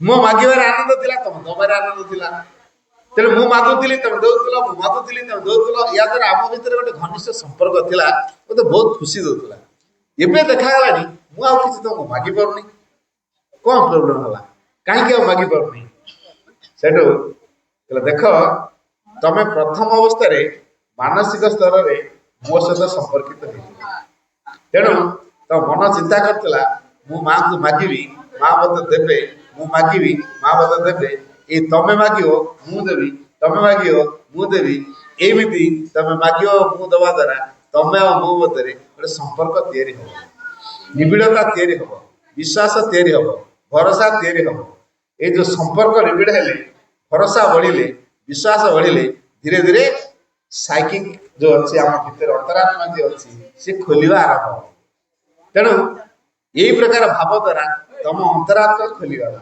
ଅନ୍ତରାତ୍ମା ଯେତେବେଳେ ଖୋଲିଗଲା ଅନ୍ତରାତ୍ମାର ଗୋଟେ ଗୁଣ ହେଲା ସେ କିଛି ମାଗିବ ନାହିଁ ତାର କାମ ହେଲା ସେ କଣ ଦେବାରେ ଆନନ୍ଦ ନବ ଏଇ ଯୋଉ ଦେବାରେ ଆନନ୍ଦ ନବ ତେଣୁ ବର୍ତ୍ତମାନ ତମ ଭିତରେ ଇଚ୍ଛା ତିଆରି ହେଲାଣି ମୁଁ କେତେ ମାଙ୍କୁ ଦେଇପାରିବି ସେତେ ଆନନ୍ଦିତ ହେବି ତେଣୁ ତମେ ବର୍ତ୍ତମାନ ଦବା ପାଇଁ ଇଚ୍ଛା କରୁଛ ଆଗରୁ ମାଗିବା ପାଇଁ ଇଚ୍ଛା କରୁଥିଲ ତମେ ମାଗୁଥିଲ ମୁଁ ଦଉଥିଲି ଏବେ ତମ ଭିତରେ ଭାବ ତିଆରି ହେଲାଣି ତମେ ଦେବାରେ ଆନନ୍ଦ ନବ ତେଣୁ ଯୋଉ ଜୟ ଗିଭିଂ ଅର୍ଥାତ୍ ଦେବାରେ ଯୋଉ ଆନନ୍ଦ ଏଇ ଭାବଟା ତମ ଭିତରେ ତିଆରି ହବ ବୋଲି ତମ ଭିତରେ ଆଉ ମାଗିବାଟା ହଉନି କାରଣ ତମର ସାଇକିକ ଖୋଲିଗଲାଣି ତମ ଅନ୍ତରାତ୍ମା ବର୍ତ୍ତମାନ ଜାଗରଣ ହେଇଗଲାଣି ଯେହେତୁ ତମ ଅନ୍ତରାତ୍ମା ଜାଗରଣ ହେଇଗଲାଣି ଆଉ ଭଗବାନଙ୍କୁ ମାଗିବା ଦରକାର ହଉନି ତେଣୁ ଅନ୍ତରାତ୍ମା ଖୋଲିଗଲେ ଭିତରେ ଗୋଟେ ଦୀପ ପ୍ରେମ ତିଆରି ହୁଏ ଯୋଉ ପ୍ରେମରେ ଭଗବାନଙ୍କ ଆଜ୍ଞାକୁ କାର୍ଯ୍ୟକାରୀ କରିବା ଅର୍ଥାତ୍ ଭଗବାନଙ୍କର ନିର୍ଦ୍ଦେଶକୁ ପାଳନ କରିବା ଯେମିତି ହେଇଥିଲା ଭଗବାନ ଶ୍ରୀକୃଷ୍ଣ ଯେତେବେଳେ ଅର୍ଜୁନକୁ ବୁଝଉଥିଲେ ଯେ ତମେ ଗାଣ୍ଡିବ ଧନ ଧର ଯୁଦ୍ଧ କର ଏମାନଙ୍କୁ ମାର ସିଏ କହୁଥିଲେ ନା ଏମାନଙ୍କର ବନ୍ଧୁ ବାନ୍ଧବ ଜ୍ଞାତି କୁଟୁମ୍ବ गुरु गुरुजन इमान मोर पितामह इमान को मारी पाप अर्जन करी दरकार नहीं मोर सुख धन को थोई देकी बस विषादग्रस्त हो तेणु भगवान श्रीकृष्ण विषाद को दूर करने को जाई अनेक कथा बुझेले जमा बुझु न बरं से धर्म बाणी सब शुणु था क्षत्रिय धर्म कौन बदलू था शेष से कहले सर्व धर्म परित्यज्य मामेकं शरणं व्रज अहम त्वां सर्वपापेभ्यो मोक्षयिष्यामि मां शुच अर्थात तमे सबु धर्म को छाड़ी मोर शरणापन्न हो मु तुमको सकल पाप मुक्त करी मोक्ष आनी सूचना कर नहीं दुख कर नहीं है तेणु अर्जुन जो पूर्ण रूप से भगवान दर्शन पाइले पूर्ण रूप से अभिभूत हो गले जानीगले जे आज जहाँ सहित अच्छी सी मत खाली सखा नुहति से हूँ सीधा भगवान तेणु पाखे निजक देवी जो से पूर्ण रूप से निजक देदेले भर दिव्य प्रेम तैयारी है ये जो दिव्य प्रेम जो तैयारी है दिव्य प्रेम द्वारा कौन है दिव्य प्रेम द्वारा बर्तमान भगवान का आज्ञा को पालन कर से अन्य क्या कथा के चुनले बर्तमान मो भीतर भगवान जहाँ कहे मुझे कौन से काम करी जो गुरु गुरुजन को से मारे ना बोली आगु भाभी बर्तमान दिव्य दर्शन पाइला संपूर्ण रूप निजक देदेला भितर जो दिव्य प्रेम भाव तैयारी है से दिव्य प्रेम भाव तैयारी हवा द्वारा से बर्तमान कौन कले भगवान जंत्र ही मारले जो मान को मारे ना बोली कहते पुणी से मारले कारण बर्तमान से भगवान का आज्ञा को कार्यकारी कर भगवान जहाँ निर्देश देते से कार्यकारी कर दिव्य प्रेम भाव तेणु जड़े जो निजक भगवान पाखे भर से दिव्य प्रेम तैयारी दिव्य प्रेम तैयारी जय फॉर गिविंग आसे साइकिक जागृत हेले से दिव्य प्रेम तैयारी हुए दिव्य प्रेम केवल आत्मदान था ये नबार इच्छा न था देवार आनंद था तो सही कथा बर्तमान आम मान आवश्यक अच्छी आम खाली कहूँ सब नहीं जीव नहीं कौन कर सपोज मुझे गुड़िया संपत्ति ठुलैली बहुत बड़ा माने प्राय 15 कोटी 20 कोटी टकर मालिक ये गाँव सब बड़ धनी है बहुत बड़ा बंगला फंगला कर गार्डन फार्डन कर ट्राक्टर फाक्टर कर ट्रक केतरा कर डफर मोर चलती पूरा बड़ मालिक मु बर्तमान एरिया बुझेगा प्रतिदिन देखुची मोर केड़े सुंदर बागान केड़े सुंदर घर केड़े सुंदर बंगला केते गाड़ी घोड़ा सब अच्छी आ केते टंका पैसा अच्छी केते फैक्ट्री अच्छी कौन कौन सब अच्छी तब देखी भारी खुशी हुई हठात मोर डेथ हो गला मोर जो ए घर प्रति आसक्ति टंका पैसा प्रति आसक्ति बागान प्रति आसक्ति गाड़ी प्रति आसक्ति ये सब गुड़ाक अच्छी जमी बाड़ी प्रति आसक्ति ये सब तो छाड़ी डेथ हो आसक्ति मुक्त हो मृत्यु हो कौन हम शेष ओडिशा घरे जन्म होता देखुआ घर ओडिशा घरे जन्म होता बुझेगा देखुआ घर तेणु जो ओडिशा घरे जन्म है घर मान सब देखुआ खुशी टे होता कहीं ओडिशा घरे जन्म है कारण ये जो आसक्ति थी घर द्वार जमी बाड़ी टंका पैसा प्रति आसक्ति थी से आसक्ति दूर हो शेष कौन होडिशा घरे जन्म होती से आसक्ति मुक्त भाव जदि कौन से कारण आसी कहे घर द्वार सब मु करी पूर्वज मुझे घर मालिक थी तुम सब पड़ा से लोग बाड़े ना ना बाड़े ना ना किए तू आसिलु कोठू गोटे माड़ तले पड़े माड़ बुझी कि वास्तव में ना ना ये ही होता है जी आज आम पुओ रही सी जो दिने कार बापा ही नो किए कह आज आम घर जो पुओ आसी पूर्व जीवन से कार बापा ही कह तेणु ये सब हुए जीवन रहस्य कथा हम सहज बुझीपार तेणु संसार भितर आम आसीचु माँ को संसार में पठे तार गोटे किसी उद्देश्य अच्छी संसार भितर भगवान को खोजा संसार जिते जहाँ था आम ता भर भगवान को खोजा है माछी आ महुमाछी भर डिफरेन्स कौन माछी आ महुमाछी आप जिते असना था घरे घर चारिपटे जिते असना था सी कौटी जी फूल कि असना हो महुमाछी के असना कर केवे असना कर कि माछी आप जिते सेंटेड जिन धरता से जदि कौटी दुर्गंध टे पाईगला बास ता रास्ता बदल है माछी दुर्गंध जगह जीव महुमाछी फूल जगह चारिड़े जिते दुर्गंध था महुमाछी जीव कौटी फूल को जीव फूलर बासना तो आकृष्ट कर से फूल भितर से मो को संग्रह करके କିନ୍ତୁ ଚାରିପଟେ ଅସନା ବହୁତ ଅଛି ନା ନାଇଁ? ଅଛି। ଅସନା ବହୁତ ଥିଲେ କଣ ହବ? ତାର ଚଏସ୍ କୋଉଟା ହେଇଛି? ବାସନାର ଚଏସ୍। ଯୋଉଠି ଭଲ ସୁଗନ୍ଧି ଅଛି, ଭଲ ଫୁଲଟା ଦିଏ, ତାରି ପାଖକୁ ସେ ଯାଉଛି। ତା ଭିତରେ ସେ କ୍ୱାଲିଟି ଅଛି। ଆମ ଭିତରେ କଣ ସେ କ୍ୱାଲିଟି ନାହିଁ? ଆମ ଭିତରେ ସେ କ୍ୱାଲିଟି ଅଛି, କିନ୍ତୁ ବାହାରେ ଯୋଉ ସ୍ୱଭାବଟି ପାଇଛୁ ସେ ଏମିତି ଭାବରେ ମିଶ୍ରିତ ହେଇଯାଇଛି, ହେଲା, ଗୋଳିଆ ଘାଣ୍ଟିଆ ହେଇଯାଇଛି, ଅଶୁଦ୍ଧ ହେଇଯାଇଛି, ଯାହାଫଳରେ ବାହ୍ୟ ଚାକଚକ୍ୟତା ପ୍ରତି ଆମେ ଆକର୍ଷିତ ହେଇଯାଉଛି। ଯଦି ଏ ସ୍ୱଭାବକୁ ବଦଳା ଯାଏ ତାହେଲେ ଆମେ ବି ଦିନେ ସେଇ ମହୁମାଛି ଭଳିଆ କେବଳ ଫୁଲକୁ ହିଁ ଦେଖୁଥିବା, ଫୁଲ ପାଖକୁ ଯାଉଥିବା, ଫୁଲ ଆଉ ଫଣା ଏ ଦିଟା ଆମର ଆଡ୍ରେସ୍ ହେଇଥିବ। ଫୁଲକୁ ଯିବା ଆଣିକି ମହୁକୁ ଫଣା ରଖିବା, ଫଣାରୁ ପୁଣି ଯିବା ଫୁଲକୁ, ପୁଣି ଫୁଲରୁ ମହୁକୁ ଧରିକି ଆସି ଫଣା ରଖିବା। ତେଣୁ ଫୁଲ ଆଉ ଫଣା ଏ ଦିଟା ହବ ଆମର ଠିକଣା ହବ ଯଦି ଆମେ ମହୁମାଛି ହେଇଯିବା। ବାସ୍ତବରେ ଆମେ ମହୁମାଛି, କିନ୍ତୁ ମାଛି ଭଳି କାମ କରୁଛୁ। ଏଇଟା ହେଲା ଆମର ଅସୁବିଧା, ହେଲା। ତେଣୁ ମାଛିରୁ ମହୁମାଛି କେମିତି ହବା, ହେଲା, ମାଛି ହେଇକି ରହିବା ନା ମହୁମାଛି ହବା? ଯଦି ଆମେ ମାଛି ହେଇକି ଚାହୁଁଛୁ ରହିବା ପାଇଁ ତାହେଲେ ଠିକ ଅଛି, କିଛି ଅସୁବିଧା ନାହିଁ। ଯଦି ମହୁମାଛି ହଉ ତାହେଲେ ଆମର ଦିଟା କଥା ରହିବ, ଫୁଲ ଆଉ ଫଣା, ଏ ଦିଟା ଠିକଣା ରହିବ। କିନ୍ତୁ ଆମେ ଆଉ ଭଗବାନ ଏ ଦିଟା ଠିକଣା ରହିଲା ଆମର, ମଝିରେ ଆଉ କିଏ ରହିବେନି, ତାହେଲେ ଆମ ପାଇଁ ଜୀବନ ଯାତ୍ରା ଠିକ ହେଇଯିବ। ଆମେ ଦୁନିଆକୁ ଦେଖିବୁ, କେମିତି ଦେଖିବୁ? ମୁଁ ସିଧାସଳଖ ଦୁନିଆକୁ ଦେଖିବି, ମଝିରେ ଗୋଟେ କାଚ ଦେଖିବି, କାଚଟେ ମଝିରେ ଲଗେଇ ଦେଇଛି, ଦେଖିବି, ଦେଖି ହବ ନା ନାଇଁ? ଦେଖି ହବ, ଛୁଇଁ ହବ? କାଚ ଆରପଟେ ଯୋଉ ଲୋକଟା ଅଛି, ଆରପଟେ କାଚ ଆରପଟେ ଯୋଉ ଲୋକ ମୁଁ ଦେଖିପାରିବି, ଛୁଇଁ ପାରିବି? ଛୁଇଁ ପାରିବି। ସେମିତି ଦୁନିଆକୁ ମୁଁ ଦେଖୁଥିବି, କିନ୍ତୁ ଯୋଉ ବାଜ୍ୟ ଜିନିଷ ସବୁ ଅଛି ତାକୁ ଟଚ୍ କରିହବନି, କାରଣ ମଝିରେ ଗୋଟେ ଜିନିଷ ରହିବ, ସେଇଟା କିଏ? ମା।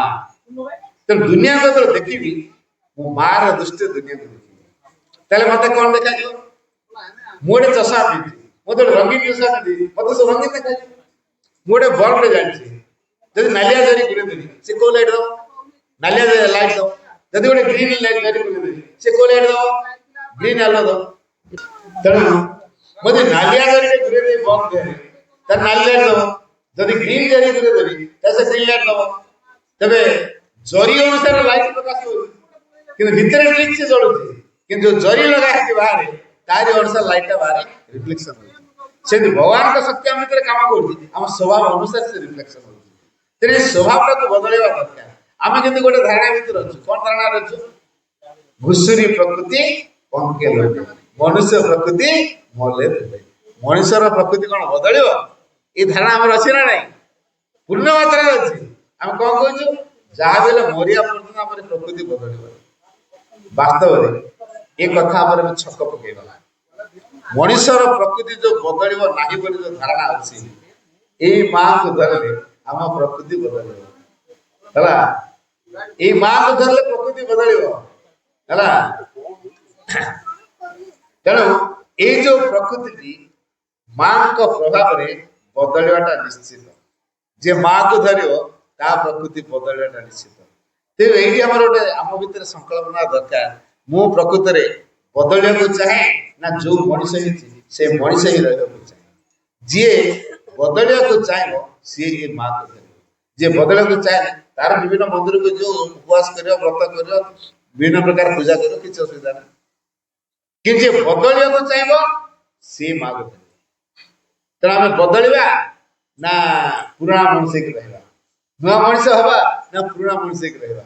କଣ ଆମେ ଚିନ୍ତା କରୁଛୁ? ଯଦି ଆମେ ପ୍ରକୃତିରେ ବଦଳିବାକୁ ଚାହୁଁଛୁ ତାହେଲେ ମା ଦରକାର। ଆଉ ମା ଆସିଛନ୍ତି ବଦଳେଇବା ପାଇଁ। ଏଠି ନ ବଦଳିକି ଆପଣ ରହିପାରିବେ ନାହିଁ।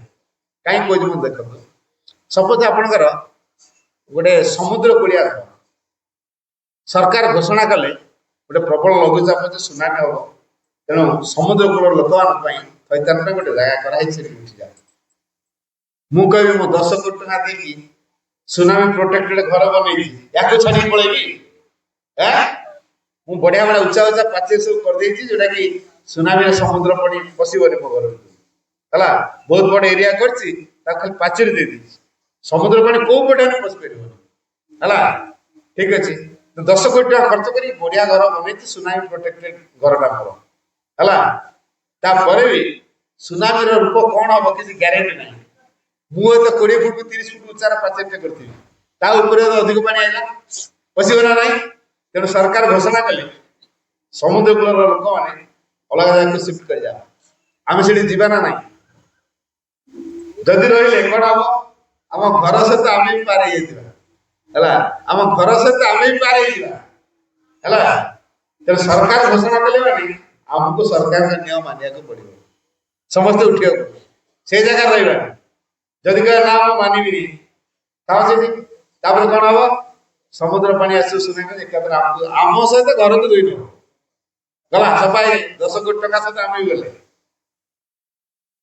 तेणु जो समय जो प्रकार घोषणा होमको से समय से कथा मानिया पड़ो माँ से कथा सी कहले the world is preparing for a big change will you help the world is preparing for a big change will you help पृथ्वी गोटे बर्तमान विराट परिवर्तन को जाऊँगी तुम मैंने सहयोग कर कि जे कह ना मो सहयोग कर था सुनाई भाया था सुनाई आस एकात्र बुझे जदि आम कहा येस अलग जगह शिफ्ट हो जो सुरक्षित तेना आम कौन कर चॉइस आम ना माँ का चॉइस यहाँ नुहे आम सुनामी जो प्रोटेक्टेड घर बनईचु ये रू कि छाड़ू ये आम निर्भर करे सरकार घोषणा करते सरकार से जबरदस्त उठेबे घोषणा करदे उठा जी न मानला रहा सी सुनामी द्वारा अफेक्टेड सेमती बर्तमान संसार रूपांतर अभिमुखे चलती माँ घोषणा कर जी हाँ मारला सी बदल जी हाँ न मारला गला से थी संसार माँ से ही काम करने संसार ये संसार को बदले दिव्य भाव में गढ़ी जो मिथ्या राज बर्तमान चलती जो विशेष लुचि लुचिका थिला धरा पड़ू नथिला अतिमानस शक्ति को माँ कार्यकारी करे देले अतिमान शक्ति तो माँ पृथ्वी रे कार्यकारी करे देले से जोडी पसियो मिथ्या को बाहर कर मिथ्या को रखे दबनी तो आम जो मिथ्या आम भितर सी बाहर ना आम भितर जो मिथ्या अच्छे बाहर पड़ो तो अतिमान शक्ति जिते आम भितर काम कर माँ को प्रभाव आम भितर जिते काम कर आम भितर जिते मिछ अच्छी जिते हिंसा अच्छी जिते अहंकार अच्छी जो लोभ अच्छी जो स्वार्थपरता अच्छी तो बाहर आम कोबरा लोक बाहर देखा अहंकारिया लोक स्वार्थपर लोक लोभी लोक ईर्षा करते लोक हिंसा करते लोक ये लोक आम परिचित हवा कि भितर कौन थी माँ का चेतना आम भितर प्रतिष्ठित हो चली कौन सी परिस्थिति आम माँ को छाड़ा ना माँ को पूरा जामुरी धरती जे माँ हाथ धरिकी चलती माँ जुआड़े जी सी आमको से माँ जेहेतु भगवान हाथ धरिकी चलले भूलवाटे जा कि माँ का हाथ छाड़देले हुए तो आम भूलवाटे तेना माँ का हाथ धरिकी चलवा ना माँ का हाथ छाड़ा चिंता करने दरकार जी माँ का हाथ धरिकी चलुची माँ तक बाट कड़े कड़े नौ सी के भूल बाट को जीवन कहतु आम जीवन में भूल बाट को जावाक चाहिए कि जदि आम चाहूँ आम के जीवन में भूल बाट न जाऊ तो क्या हाथ धरिकी जा माँ हाथ धरिकी जा माँ तो केमी धरा जाए माँ पाखे अनुभव करिया मु गोटे छोट शिशु माँ पाखे मैं छोटिया शिशु अनुभव करी जो छोटिया शिशु सी कौन खाइब जाने ता माँ तो खाइब सी कौन पिंधिब भी जाने ता माँ ताको ड्रेस दब सी कुआड़े जीव भी से जाने कणा छुआ जानी कुआड़े जीव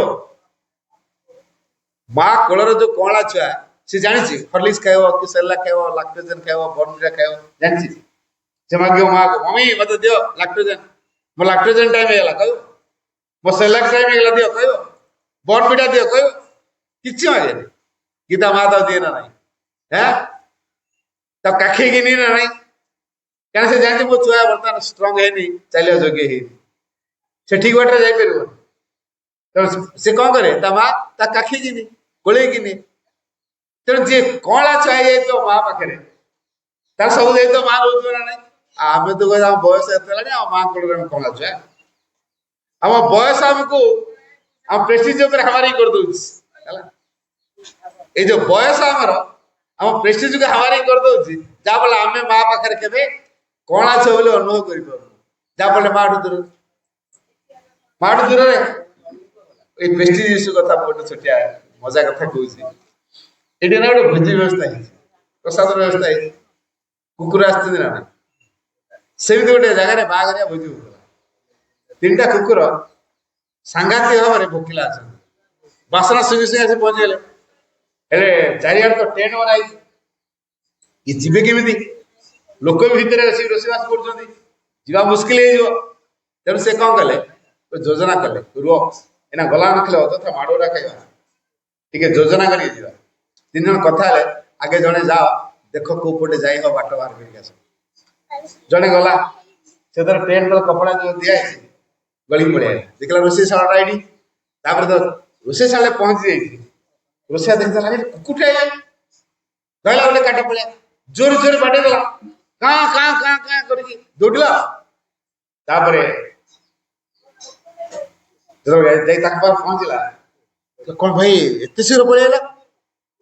ହଁ ମତେ ଯାଉ ଯାଉ ଦେଇଦେଲେ। ହଁ ଯାଉ ଯାଉ ଦେଇଦେଲେ, ଏତେ ଭଦ୍ର ଲୋକଟା ଯାଉ ଯାଉ ଯାଉ ଟ୍ରିଟମେଣ୍ଟ କରିଦଉଛନ୍ତି। ହଁ ପରା। ଦ୍ୱିତୀୟ କହୁଛି ରୁହ ତମେ ମତେ ଭୋକ ଲାଗେ, ମୁଁ ତାହେଲେ କୋଉ ପଟେ ଗଲ, କେମିତି ଗଲ? ନା ସେ କପଡା ତ ଗଳିକି ଗଲେ ହେଲା। ଆଚ୍ଛା, ଆର ଜଣଙ୍କ ବାଟ ବତେଇ ଦେଇଛି କେମିତି ଯିବ। ଦ୍ୱିତୀୟ କୁକୁର ଆସିଲା, ସେ ବି ଟେଣ୍ଟ ତଳେ ଗଳିକି ଗଲା। ଯୋଉ ଟେଣ୍ଟ ତଳେ ଗଳିକି ଗଲା, ଏଟାକୁ ମାଡ ପୋଷେଇଲାନି, ଏତେ ଜୋରେ ବାଡେଇଲେ 3ଟା କୁକୁର ଦେଖିବାକୁ ଏକା ଭଳିଆ, ଜାଣିପାରୁନି କୋଉଟା କୋଉ କୁକୁର, ବୁଝିହଉଛି। ତେଣୁ ଥିଲା ଏଟାକୁ ମାଡ ପୋଷଉନି। ଗରମ ପାଣିରେ ଟକ୍ ଟକ୍ ଫୁଟୁଥିଲା ହେଲା, ରୋଷେଇ ଦେଲା, ତାପରେ ଢାଳି କାଁ କାଁ କାଁ କାଁ ଦୌଡ। ତାପରେ ଯାଇକି କଣ ହେଲା ଭାଇ ପଳେଇ ଆସିଲ? ହଁ ମତେ ଯାଉ ଯାଉ ଦେଲି, ଆଉ ଗରମ ଗରମ ଦେଲି। ଗରମ ଗରମ ବାସିବି ନାଇଁ ହେଲା, ନାଇଁ ପୁରା ଗରମ ଗରମ। ତୃତୀୟ ଆଉ ସମ୍ଭାଳି ପାରିଲା, ଯାଉ ଯାଉ ଦଉଛନ୍ତି, ଗରମ ଗରମ ଦଉଛନ୍ତି, ଏତେ ପ୍ରେଷ୍ଟିଜିୟସ୍ ଲୋକ ଗୁଡା ମାନେ। ତେଣୁ ତୃତୀୟ କୁକୁର ଆଉ ସମ୍ଭାଳି ପାରିଲାନି, ଗଲା। ଏମାନେ ଯୋଉ ପ୍ଲାନ ବତେଇଥିଲେ ସେଇ ପ୍ଲାନ ସେ ଗଲା, ଦେଖିଲା ସେ କହିଲା ଏଟାକୁ ମାଡ ପୋଷେଇଲା ନାହିଁ, ଏଟାକୁ ଗରମ ପାଣି ଡାଲି, ଏଟାକୁ ଗରମ ପାଣି ପୋଷେଇଲା ନାହିଁ। ଠିକ ଅଛି, ରୋଷେଇ ଘର ଷ୍ଟୋରେଜ ଘର ଗୋଟେ ଥାଏ, ସେଠି ସବୁ ଜିନିଷ ପତ୍ର ରଖିଥାଏ, ତା ଭିତରେ ଢୁକେଇଦେଲା। ଧୁମ 15 ମିନିଟ୍ ବାଡେ, 15 ମିନିଟ୍ ଧୁମ ବାଡେ, ତାପରେ ଛାଡ ରହିବ ହେରି। କଣ ହେଲା ତମକୁ କେତେ ଡେରି? ଘରକୁ ଡାକି ନେଲେ, ଘରେ ଟ୍ରିଟମେଣ୍ଟ କଲେ, ବୁଝିଲ। ସେ ଆଉ କେହି ଆଉ ନିଜ ପ୍ରେଷ୍ଟିଜ ପାଇଁ ମାଡ ଖାଇକି ଆସୁଛନ୍ତି, କେହି କହୁନାହାନ୍ତି ପ୍ରେଷ୍ଟିଜ, ବୁଝିଲେ। ଆମେ ଠିକ ସେଭଳି ମାଙ୍କ ପ୍ରେଷ୍ଟିଜ କଷ ଦେବୁ, ଏଇଟା କେମିତି ହବ? ତେଣୁ ମାଙ୍କ ବାହାରେ ସବୁ କଥା କହିବା, ପ୍ରେଷ୍ଟିଜ ଦେଖେଇଲେ ହବ କି? ମାଙ୍କ ବାହାରେ ପ୍ରେଷ୍ଟିଜ ଦେଖେଇଲେ ହବନି। ମୋର ଡିଫେକ୍ଟ ଅଛି, ମା ବାହାରେ କହିବା ମୋର ଡିଫେକ୍ଟ ଅଛି ନା, ମାଙ୍କ ବାହାରେ ମୋ ପ୍ରେଷ୍ଟିଜ ଇସ୍ୟୁ ହବ, ଆଉ ଡିଫେକ୍ଟଟା ଜଣେଇଲେ ଅଲଗା। ତେଣୁ ମୋ ଡିଫେକ୍ଟ ଅଛି ମୋ ମାଙ୍କ ବାହାରେ ଜଣଉନି। ଆଚ୍ଛା କୁହନ୍ତୁ, ଡାକ୍ତର ପାଖରେ ଯଦି ରୋଗଟା ଲୁଚେଇବା, ସେ ରୋଗଟା ଭଲ? ମା ପାଖରେ ସବୁ ସତତା କରିବାନି, ମା ପାଖରେ ଛଳନା କରିବା। ତେଣୁ ମା ପାଖରେ ଛଳନା କଲେ ଆମେ କେବେ ସୁଧୁରି ପାରିବାନି। ତେଣୁ ଏଇ ମା ପାଖରେ ପୁରାପୁରି ସ୍ୱଚ୍ଛ ହବା, ଛୁଆ ଭଳିଆ ସ୍ୱଚ୍ଛ ହବା, ଛୁଆ ଭଳିଆ ହେଲା। ଏଇ ମା ଆମ ଭିତର ଅବସ୍ଥା ଦେଖିକି ଯାହା ପାଇଁ ଆବଶ୍ୟକ ସେ ସେଇ ଅନୁସାରେ କରନ୍ତି। ଆଶ୍ରମ ପ୍ରେସରେ ଜଣେ କାମ କରନ୍ତି, ଆଶ୍ରମ ପ୍ରେସରେ ଯଦି ଜଣେ କାମ କରନ୍ତି, ସେ ଥରେ ତାଙ୍କର ଇନଚାର୍ଜ ସହିତ ତାଙ୍କର ଡିସ୍ପ୍ୟୁଟ ତିଆରି ହେଲା। जो इनचार्ज सहित डिस्प्यूट तैयारी है से जाकि माँ बार कंप्लेन कले माँ मो इनचार्ज मो फेवर ना बारंबार मो प्रति गोटे पार्शियल कर मो पाखे आउ जो लोक मैंने प्रति पूरा बढ़िया व्यवहार मत बड़ा निष्ठ व्यवहार मत अधिक खटाऊँ मु टिके कुआडे गड़बड़ मत सागे सागे कथा कही दौरान मो इनचार्ज मत भल नुह तेणु मत मो डिपार्टमेंट बदल दियो। माँ कहले अच्छा तुम इनचार्ज तुम प्रति पार्शियालिटी कर प्रति फेवरेबल होती तुम प्रति निष्ठ होती एटा मु जानी ना नहीं तो हाँ माँ तुमको पुणी कौ कथा अमालूम तुम जान अच्छा जानला मु किसी व्यवस्था करनी बा मु नीरव रही तार किसी कारण अच्छे ना नहीं तो हाँ माँ निश्चय तार किसी कारण थो तुम्हें क्या तुम्हें तुम इनचार्ज में आस ना भगवान को जब भगवान पे आस तुम इनचार्ज कौन कले ताकू नहीं कहीं कंप्लेन कर सत कथा तो मुझे क्या तो भगवान को साधना करी पंडिचेरी आश्रम को सही तेणु मो इनचार्ज कौन कला मुझे नहीं कहीं कंप्लेन करी तेणु सी आओ कंप्लेन कले जब कंप्लेन न कले तापर ता गुण बदल दियो ना नहीं कारण तांको नेचर किछि डिफेक्ट थिला जानि दिले सेहि भाई तांको इनचार्ज हमर डिफेक्ट ता खाली झटकुछ हैला तेन हम निज भीतर डिफेक्ट थियो सेहि डिफेक्ट काट देखाओ अन्य मानटी दर्पण देखि जंत दर्पण दर्पण देखि ना दर्पण क्या देखते अन्न मान ना निजक निजक अच्छा निज गालार जो कला लगी जाइए आम रागिक दर्पण भागे गालार कलाटा लिभो लिभो कि लिभनी ये दर्पण मोर भितर कला दाग को देखा यहाँ दर्पण काचिक भांगे अच्छा दर्पण को रागिक काचिक भांगीदे ये दर्पण भांगी सीना है दाग लिभो कि ठीक से भाया अन्य मैंने आम गोटे गोटे दर्पण ये जो दर्पण है कौन हम दर्पण क्या देखती निजक देखती अन्य मान भर जो डिफेक्ट गुड़ाक देखा दूसरा कार डिफेक्ट आमको जो अन्य मान सब खराब देखा ये भल नुह ये बड़े रागी ये बड़े लोभी ये बड़े हिस्कुटिया ये बड़े लोभी अहंकारिया आम सब गुण सब देखा देखा अच्छा ये सब कहार गुड़ाक से लोक ना मोर मो भितर जोटा अच्छी मुझे अन्य मान भितर देखुची एक चिंता कर मो भितर जोटा अच्छी मुझे ही अन्य मान भितर देखुची जब माँ न आसी ज्ञान आम किए देता माँ आसी आमको यही ज्ञान दौरान अन्य मैंने कौन कले न कले से सब विचार करवा तुम कार्य नुहे मुझे कथा तुमको केते बार कही सब या नारे कम्प्लेन कर बांगर अभियोग कर मो माँ एमती कला मो शाशु एमती कला मो दियर एमती कला मो स्वामी एमती कला मो ननद एमती कला कि मो बापा एमती कले मो भाई एमती कला सब कले बापा माँ भाई भौणी ननद शाशु ए नारे कम्प्लेन ना माँ कौन कहले अन्य मैंने कौन कले न कले से सब विचार करवा तुम कार्य नुहे एक कथा मु तुमको केते बार कहबी आम बारंबार से भूल करने कार्य जो अन्य मान कार्यकलाप आमको अतिष्ट लगुच जानवा दरकार से प्रकार स्वभाव से प्रकार प्रकृति आम भितर अच्छी से गुण गुड़ाक आम भितर अच्छी से अन्य मान कृपा कर देखा दौरान जो कि आम सुधरवा दरकार जदि आमको अन्य मान किसी डिफेक्ट देखा सीधा सड़क भाव भाई बहन धरी ना से डिफेक्ट से अपार कि भाई नुह मो भर जो डिफेक्टा से अपाटी देखा सी मो दर्पण होगा मत देखे मु प्रकृति कौन से देखेदेला तार देखागला से दर्पण में देखा कि क्या देखा निज मुहटा को ही देखा अर्थात मो निजर गुणटा अन्य प्रतिफलित है तो सुधरिया कौन करी माँ को डाक माँ पाखे कौन कौन कले हम माँ को शक्ति को मागिले माँ का ज्योति को मागिले माँ का आनंद को मागिले माँ का शांति को मागिले केतरा कथा कहली शक्ति ज्योति आनंद शांति ये चारिटा कथा जब माँ को मागिबा जब आम भीतर को से शक्ति अवतरण करिवो ज्योति अवतरण करिवो आनंद अवतरण करिवो शांति अवतरण करिवो तापर आम सेवा करिवो आम के माँ को से कथा मागु आमे माँ को पाखे मो पुअर चाकरीटा के माटे कर मो बो मो सहित कली कर चुपचाप बो को मो शाशुटा बड़ कलीटा खाली उठ बड़ कर मो सहित कली कला ठीक व्यवस्था कर मो जाटा मो सहित जमा पटुनी माँ मो जा गोटे साइज कर दियो से दिन मो सहित पटियो मो छुआटा जमा पाठ साठ पढ़ुनी एमती माँ कौन टे व्यवस्था कर से पाठ भल पढ़ो आम यही प्रकार कथा माँ पाखे कहूँ ना वास्तव में अन्य किसी कहूँ माँ पाखर कौन मांगा दरकार रूपांतर मांगा दरकार राजा को कौन मांगे गोटे धनी घर गला जन भिखारी से कौन मांगो धनी टका 100 दियो कि 500 दियो कि 1000 दियो आओ माँ पाखे कौन मांगे रूपांतर दियो राजा को कौन मांगा राज्य मांगा धनी लोक को अधिक टका मांगा आज गरीब अच्छे दे जहाँ दे टका दे 50 पैसा दे 10 पैसा दे 20 पैसा दे जहाँ दे धन लोक अधिक पैसा राजा पाखे राज्य ସେଠି ମା ପାଖରେ କଣ ମଗାଅ? ରୂପାନ୍ତର ମାଗିବା। ମାକୁ ଆମେ ରୂପାନ୍ତର ମାଗୁଛୁ, ମାକୁ ଆମେ ରୂପାନ୍ତର ମାଗୁଛୁ। କଣ ମାଗୁଛୁ?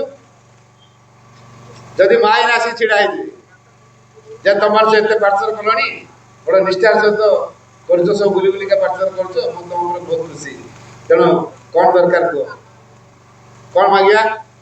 ମୋ ଝିଅ ପାଇଁ ଗୋଟେ ଭଲ ବର ଠିକ କରିଦିଅ, ମୋ ପୁଅଟା ଇଞ୍ଜିନିୟରିଂ ପାସ୍ କରିଛି, ଚାକିରି କରିନି, ତାକୁ ଚାକିରିଟା ଦିଅ, ଆମ ସ୍ୱାମୀର ପ୍ରମୋସନ ଦିଅ, ମତେ ପୁଣି ଟଙ୍କା ଦିଅ। ଏତେ ଟଙ୍କା ଦିଅ ଯେମିତି ଏଇ ଜୀବନଟା ପାର ହେଇଗଲା ପରେ ବି ଟଙ୍କା ସରିବ ହେଲା। ଏତିକି ମାଗିବା ନା ଆଉ କଣ ମାଗିବା? ଆଉ ଆଉ ୟା ପରେ ଆଉ କିଛି ଯାଇପାରିବା? ଆମେ ଚେତନାର ଏମିତି ସ୍ଥିତିରେ ଅଛୁ, ଆମେ ଏତିକି ଭିତରେ ସୀମିତ ହେଇଯିବା। କିନ୍ତୁ ମା କଣ ପାଇଁ ଆସିଲେ? ଆମ ଚେତନାକୁ ପ୍ରସାର କରିବା ପାଇଁ ହେଲା। ମା ଆସିଲେ ଆମ ଚେତନାକୁ ପ୍ରସାର କରିବା ପାଇଁ, ସେ ଆମମାନଙ୍କର ମା ହେଇକି ଆସିଛନ୍ତି ହେଲା। ଇନର ଏମ୍ବଡିଡ୍ କନସିୟସନେସ୍, ମା ତାଙ୍କର ମାନେ ଭୌତିକ ଚେତନାରେ ଯୋଉ ଶରୀର ଧରିକି ଆସିଲେ, is the opportunity for the earth consciousness to receive the supramental into it. ମା ଯୋଉ ଶରୀର ଧରିକି ଆସିଲେ, ମାନବ ଶରୀର ଧରିକି ଆସିଲେ, ଇଏ ହଉଛି ପୃଥିବୀ ଚେତନା ପାଇଁ ଗୋଟେ ବିରାଟ ସୁଯୋଗ, ଯାହାକି କଣ କରିବ? ଅତିମାନସ ଶକ୍ତିକୁ ଏହା ମଧ୍ୟକୁ ଗ୍ରହଣ କରିବା ପାଇଁ ସୁଯୋଗ ସୃଷ୍ଟି କରିବ। ଯୋଉ ଅତିମାନସ ପ୍ରଥମ କଣ କରିବ? ଆଗେ ଯୋଉଠି ଯେତିକି ପ୍ୟାସେନ୍ସ ଅଛି, ଯାହାର ଟଲେଟ୍ କରିପାରିବ, ତାକୁ ଏଠି ରୂପାନ୍ତର କରିବ। କେବେ ଆମେ ଏମିତି ଭାବିବାନି ଯେ ଏକାଥରେ ଅତିମାନ ମାନେ ସୃଷ୍ଟି ନା, ଆଗେ ଗୋଟେ ନୂଆ ଜାତି ତିଆରି ହେବ, ଯୋଉଟା କୁହାଯାଏ ଡୋମେଷ୍ଟିକ୍ ସୋସାଇଟି। ଗୋଟେ ନୂଆ ଜାତି ତିଆରି ହେବ, ସେ ଜାତି ଅତିମାନବ ଜାତି। ଏ ଅତିମାନବ ଜାତି ଅତିମାନସକୁ ଗ୍ରହଣ କରି ତାର କାର୍ଯ୍ୟଧାରା କରିବେ। ଅର୍ଥାତ୍ ଆମେ ଯଦି ମାନବ ମନର ପ୍ରତିନିଧିତ୍ୱ କରୁଛୁ, ସେମିତି ଅତିମାନବ ଜାତି ଅତିମାନସର ପ୍ରତିନିଧିତ୍ୱ କରିବେ। ତାପରେ ସେଇ ଅତିମାନବ ମାନଙ୍କର ଆଶୀର୍ବାଦ ଦ୍ୱାରା ପୃଥିବୀରେ ଗୋଟେ ବିରାଟ ପରିବର୍ତ୍ତନ, ପୃଥିବୀ ଚେତନାର ପରିବର୍ତ୍ତନ ଘଟିବ। ତେଣୁ ଏକାଥରକେ ପୃଥିବୀ ଚେତନାର ପରିବର୍ତ୍ତନ ଘଟିବ ନାହିଁ, ବା ସୁପ୍ରାମେଣ୍ଟାଲାଇଜେସନ ହେଇପାରିବ ନାହିଁ, ଅତିମାନସକରଣ ଏକାଥରେ ହେଇପାରିବ ନାହିଁ। ତେଣୁ ଅତିମାନବ ଜାତିମାନେ ଆସିଲେ, ଅତିମାନସର ପ୍ରତିନିଧିତ୍ୱ କଲେ, ସେଇମାନଙ୍କ ଅଭିସାରେ ଅତିମାନସ କାମ କରିବ ଏବଂ ଯାହାଫଳରେ ପୃଥିବୀର ଅତିମାନ ଶକ୍ତି କ୍ରିୟାଶୀଳ ହେବ। এই ଅତିମାନ ଶକ୍ତି କ୍ରିୟାଶୀଳ ହେଲେ ଆମମାନେ ମାଙ୍କ ପାଇଁ ଯୋଗ୍ୟ ହେଇପାରିବେ। এই ମା ସେଇଥିପାଇଁ ମାନବ ଶରୀରକୁ ଗ୍ରହଣ କରିକି ଆସିଛନ୍ତି, କାରଣ ଏ ପୃଥିବୀ ଯୋଉ ତିଆରି କରାଗଲା ପରମଙ୍କର ନିର୍ଦ୍ଦେଶରେ ତିଆରି ହେଇଛି। ବାମଦ୍ରା ମୁଁ ଗୋଟେ ଟେକାଟେ ଫୋପାଡ଼ି ଦେଲି, ଭାଙ୍ଗି ଖଣ୍ଡ ଖଣ୍ଡ ହେଇଗଲା, ଯେତେ ଖଣ୍ଡ ହେଇଗଲା ସେତେ ନୂଆ ନୂଆ ଜିନିଷ ତିଆରି ହେଇଛି। ତା ଭିତରେ ଆମ ପୃଥିବୀଟା ଗୋଟେ ଏଇଆ କି? ଆମ ପୃଥିବୀଟା ଏମିତି ତିଆରି ହେଇଛି। This world was not built with random bricks of chance. Shrimati Savitri ଏଇଟା ଲେଖିଛନ୍ତି, ଏ ପୃଥିବୀଟା ରେଣ୍ଡମ ଚାନ୍ସରେ ତିଆରି ହେଇଛି। ଆମେ ଫୋପାଡ଼ି ଦେଲେ ଟେକା, ପଥର ଫୋପାଡ଼ି ଦେଲେ, ପଡ଼ି ଖଣ୍ଡ ଖଣ୍ଡ ହେଇଗଲା, ପୃଥିବୀ ତିଆରି ହେଇଗଲା? ଦିବ୍ୟ ଭାବରେ ପୃଥିବୀ ତିଆରି ହେଇଛି, ଦିବ୍ୟ ଯୋଜନାରେ ପୃଥିବୀ ତିଆରି ହେଇଛି। ଏଠି ଦିବ୍ୟ ଚେତନାକୁ ସେ ରିସିଭ୍ କରିପାରିବ, ଦିବ୍ୟ ଚେତନା ଦ୍ୱାରା ପରିଚାଳିତ ହେଇପାରିବ, ପୃଥିବୀର ଦିବ୍ୟତାକୁ ଅଭିବ୍ୟକ୍ତ କରିପାରିବ। ଏ ପୃଥିବୀକୁ ଆଉ ଛାଡ଼ିକି ଯିବାକୁ ପଡ଼ିବ ନା। It did not leave the earth to find the divine. ଭଗବାନଙ୍କୁ ଆବିଷ୍କାର କରିବା ପାଇଁ ଏ ପୃଥିବୀକୁ ଆଉ ଛାଡ଼ିବା ଆବଶ୍ୟକ ପଡ଼ିବ ନାହିଁ। ଏ ପୃଥିବୀରେ ଦିବ୍ୟ ଜୀବନ ପ୍ରତିଷ୍ଠା କରାଯିବ। ଏ ପୃଥିବୀରେ ମାନବ ସୀମାକୁ ଅତିକ୍ରମ କରିହେବ। ଏ ମାନବ ବର୍ତ୍ତମାନ ଆମେ ଯୋଉ ମାନବ ମନ ପ୍ରାଣୀ ଶରୀର ପାଇଛୁ, ଏ ମନ ପ୍ରାଣୀ ଶରୀରରେ ଅତିମାନସ ଲାଭ କରି ହବନି। ତେଣୁ ଆମର ଏ ମନ, ଆମର ଏ ପ୍ରାଣ, ଆମର ଏ ଶରୀର ରୂପାନ୍ତର ହବ। ତେଣୁ ଆମେ ସବୁ ତାଙ୍କରି ଅଂଶରେ ଜାତ ହେଇଛୁ, ନିଶ୍ଚିତ ତାଙ୍କରି ପରି ହବୁ। He human person we must grow divine. এই কথা টিকে ভালকে মনে রাখিয়া দরকার। তেଣୁ ମା ଆମକୁ ଭଗବାନରେ ପରିଣତ କରିବା ପାଇଁ ଆମମାନଙ୍କୁ ଏ ସଂସାରକୁ ପଠେଇଛନ୍ତି, ଭଗବାନଙ୍କୁ ପ୍ରକାଶ କରିବା ପାଇଁ ଏ ସଂସାରକୁ ପଠେଇଛନ୍ତି, ଭଗବାନଙ୍କୁ ଆବିଷ୍କାର କରିବା ପାଇଁ ଏ ସଂସାରକୁ ପଠେଇଛନ୍ତି, ଭଗବାନଙ୍କ ସେବା କାର୍ଯ୍ୟ ଜୀବନ ନିୟୋଜିତ କରିବା ପାଇଁ ଆମକୁ ଏ ସଂସାରକୁ ପଠାଇଛନ୍ତି। ଆମେ କରୁଛୁ କ'ଣ? ତେଣୁ ଏ ଜୀବନ ଆମ ପାଇଁ ବହୁତ ସୁଯୋଗ ଯେ ଏ ଜୀବନରେ ଆମେ ମାଙ୍କୁ ପାଇଛୁ। କୋଟି ଜୀବନର ତପସ୍ୟାର ଫଳ ସ୍ୱରୂପ ଆମେ ଏ ଜୀବନରେ ମାଙ୍କୁ ପାଇଛୁ। ମାଙ୍କୁ ପାଇବା ତପସ୍ୟାର ଫଳ। ସମସ୍ତେ ମାଙ୍କୁ ଗ୍ରହଣ କରିପାରିବେନି, ମାଙ୍କ ଫଟୋ ଦେଖିପାରିବେନି, ମାଙ୍କୁ ମା ବୋଲି ଡାକିପାରିବେନି। ତେଣୁ ଯୋଉମାନେ ଡାକି ପାରୁଛନ୍ତି, ମାଙ୍କ ଫଟୋ ଗ୍ରହଣ କରିପାରୁଛନ୍ତି ବା ରଖିଛନ୍ତି, ଫୁଲ ଧୂପ ଦଉଛନ୍ତି, ମା ମା ବୋଲି ଜପୁଛନ୍ତି, ସେମାନଙ୍କର ବହୁ ପୁଣ୍ୟ ଫଳ ସ୍ୱରୂପ ଏ ମା ମିଳିଛନ୍ତି। ତେଣୁ ଆମ ପାଇଁ ଅହୋଭାଗ୍ୟ ଯେ ଆମେ ମା ଶିଶୁ ପାଇଛୁ। ପୂର୍ବ ଜୀବନ ତପସ୍ୟାର ଫଳ ଇଏ। ଯେହେତୁ ପୂର୍ବ ଜୀବନ ଇଏ ହେଉଛି ତପସ୍ୟାର ଫଳ, ତେଣୁ ଆମମାନେ ଏ ତପସ୍ୟାର ଫଳ ସ୍ୱରୂପ ଏ ମାଆକୁ ଆମେ ପାଇଛେ। ତେଣୁ ଆସନ୍ତୁ ମାଆଙ୍କ ଚେତନାରେ ଅଧିକରୁ ଅଧିକ ତିଆରି ହେବ। ଜୀବନରେ କେବଳ ଗୋଟେ କଥା, ଓନ୍ଲି ମଦର ନନ୍ ଅଦର, କେବଳ ମା। ଆଉ ଆମେ କ'ଣ କରୁଛୁ? ଛୋଟିଆ ଉଦାହରଣ ଦେଉଛି। ସପୋଜ ମୋର ଏଠି କୂଅଟେ ଖୋଳିବାର ଅଛି, 50 ଫୁଟ ଖୋଳିଲେ କି 40 ଫୁଟ ଖୋଳିଲେ ପାଣି ବାହାରିବ। 8 ଫୁଟ ଖୋଳି ଦେଇଛି, ପଥର ପଡିଲା ଟାଣୁଆ ହେଲା, ନା ଏଠି ବାହାରିବନି। ପୁଣି ଆଉ ଗୋଟେ ଜାଗାରେ ଖୋଳିଲି, ସେଠି 5 ଫୁଟ ଖୋଳିଛି, ଟାଣୁଆ ବାହାରିଲା, ନା ଏଠି ହବନି। ପୁଣି ଆଉ ଗୋଟେ ଜାଗାରେ ଖୋଳିଲି, 7 ଫୁଟ ଖୋଳିଛି, ସେଠି ଟାଣୁଆ ପଡିଲା, ନା ଏଠି ହବନି। ଏମିତି 5 foot 7 foot 8 foot 9 foot 10 foot ଏମିତି ଖୋଳି ଖୋଳିକା 5-6ଟା ଜାଗା ଖୋଳିଛି। ପରିଶ୍ରମଟା ଏକା ହେଲା ନା ନାହିଁ? ତେଣୁ ପ୍ରତ୍ୟେକ ଗାତ ଗତି ବାପା ଇଏ 5 ଫୁଟ, ସେ 7 ଫୁଟ, ସେ 40 ଫୁଟ ଖୋଳା ହେଇଛି ନା ନାହିଁ? ସମୟ ଠିକ ଦିଆଯାଇଛି ନା ନାହିଁ? ପରିଶ୍ରମ ଠିକ କରାଯାଇଛି କି ନାହିଁ? କୂଅ ହେଲା, କୂଅ କିନ୍ତୁ ହେଲା, ପାଣି ବାହାରିଲା, ପାଣି ବାହାରିଲା। କିନ୍ତୁ ଗୋଟେ ଜାଗାରେ ଯଦି 40 ଫୁଟ ଖୋଳିଥାନ୍ତେ ପାଣି ବାହାରିଥାନ୍ତେ ନା ନାହିଁ? ଗୋଟେ ଜାଗାରେ ଯଦି 40 ଫୁଟ ଖୋଳିଥାନ୍ତେ ପାଣି ନିଶ୍ଚିତ ବାହାରିଥାନ୍ତା। ଆମେ କିନ୍ତୁ କ'ଣ କରୁ? ସେଇ 40 ଫୁଟ ଖୋଳିଛୁ, 5ଟା ଜାଗାରେ ଖୋଳିଛୁ କି 7ଟା ଜାଗାରେ ଖୋଳିଛୁ, ହେଲା, ତେଣୁ ପାଣି ବାହାରୁଛି। ଏ 5 ଫୁଟ 7 ଫୁଟରେ କୋଉଠି ପାଣି ବାହାରିବ? ଠିକ ସେଇଭଳି ଜଣକୁ ଧରିଲେ ତାଙ୍କ ପାୱାରଟା ବଢି ଜୋର କାମ କରିବ। ଆମେ ମାଆକୁ ଟିକେ ଫୁଲ ଦଉଛୁ, ଦୁବ ଦଉଛୁ, ପୁଣି ମଙ୍ଗଳା ମା ଟିକେ ଥିବେ, ତାଙ୍କ ଫଟୋ ଥିବ, ପୁଣି ଜଗନ୍ନାଥ ଫଟୋ ଟିକେ ଥିବ, ପୁଣି ତାରିଣୀ ମା ଫଟୋ ବି ଥିବ, ହେଲା, କୃଷ୍ଣଙ୍କ ଫଟୋ ବି ଥିବ, ବୁଝିହଉଛି, ହନୁମାନ ଫଟୋ ବି ଥିବ, ରାମଙ୍କ ଫଟୋ ବି ଥିବ, ବୁଝିହଉଛି। ଏମିତି ଆମ ଘରେ କେତେ କେତେ ଭଗବାନଙ୍କର ଫଟୋ ସବୁ ଥିବ। ତେଣୁ ୟା ପାଖରେ ଟିକେ ଭକ୍ତି, ତା ପାଖରେ ଟିକେ ଭକ୍ତି, ପୁଣି ତା ପାଖରେ ଟିକେ ଭକ୍ତି, ତା ପାଖରେ ଟିକେ ଭକ୍ତି। ତାହେଲେ ଆମ ଭକ୍ତିଟା କ'ଣ ହଉଛି? ବାଣ୍ଟି ହେଇଯାଉଛି। ଯାହାଫଳରେ କୋଉ ଭଗବାନ କାମ କଲେ ବୋଲି ଆମେ ଜାଣିବା କେମିତି? ଧର କେତେବେଳେ ହେଲା ଗୋଟେ ସକ୍ସେସ୍ ମିଳିଲା, ବର୍ତ୍ତମାନ କୋଉ ଭଗବାନଙ୍କ ଦ୍ୱାରା ଏ ସକ୍ସେସଟା ମିଳିଛି ବୋଲି ଜାଣିବା କେମିତି? ସବୁ ଭଗବାନ ଡାକିଛି, କହିହବ? ହେଲା, କହିହବ କୋଉ ଭଗବାନ ଦ୍ୱାରା ହେଇଛି ବୋଲି? ତେଣୁ ଏ ଦୃଷ୍ଟିରୁ କେବଳ ମାଆକୁ ଧରିଥିବା, ତାହେଲେ ଏଇ ମାଆଙ୍କ ଶକ୍ତି ତୀବ୍ର ଭାବରେ କାମ କରିବ। ଆଉ ମାଆଙ୍କ ଶକ୍ତି କାମ କଲେ ଅଲଗା ପ୍ରଭାବ ସବୁ ଆପେ ଆପେ ଖୁସି ହେଇଯାଆନ୍ତି, କୃପା କରନ୍ତି। ମାଆକୁ ଗ୍ରହଣ କଲେ ଅନ୍ୟ ଦେବତା ବିଗିଡ଼ନ୍ତିନି, ବରଂ ଖୁସି ହୁଅନ୍ତି, ସାହାଯ୍ୟ କରନ୍ତି। ଆଉ ଓଲଟା ବୁଝୁଛୁ, ମୁଁ ଅମୁକ ଠାକୁର ରଖିଥିଲି, ସମକ ଠାକୁର ରଖିଥିଲି, ମୁଁ ମାଆକୁ ଧରିଲା ପରେ ସେ ବିଗିଡ଼ା ବିଡ଼ି କରି ଝାଡ଼ାବାନ୍ତି କରୁନାହାନ୍ତି ତ? ଏ ଚିନ୍ତାଧାରା ଭୁଲ। ବରଂ ଏଇ ମାଆକୁ ଗ୍ରହଣ କଲେ ଅନ୍ୟ ଦେବାଦେବୀମାନେ ଖୁସି ହେଇଯାଆନ୍ତି। ଆସନ୍ତୁ ଜୀବନ ଗୋଟିଏ କଥା ଚିନ୍ତା କରିବା, think well of the divine, do well for the divine and live well for the divine। ଆଉ ବ୍ରତ ରହିବ, only mother, none other।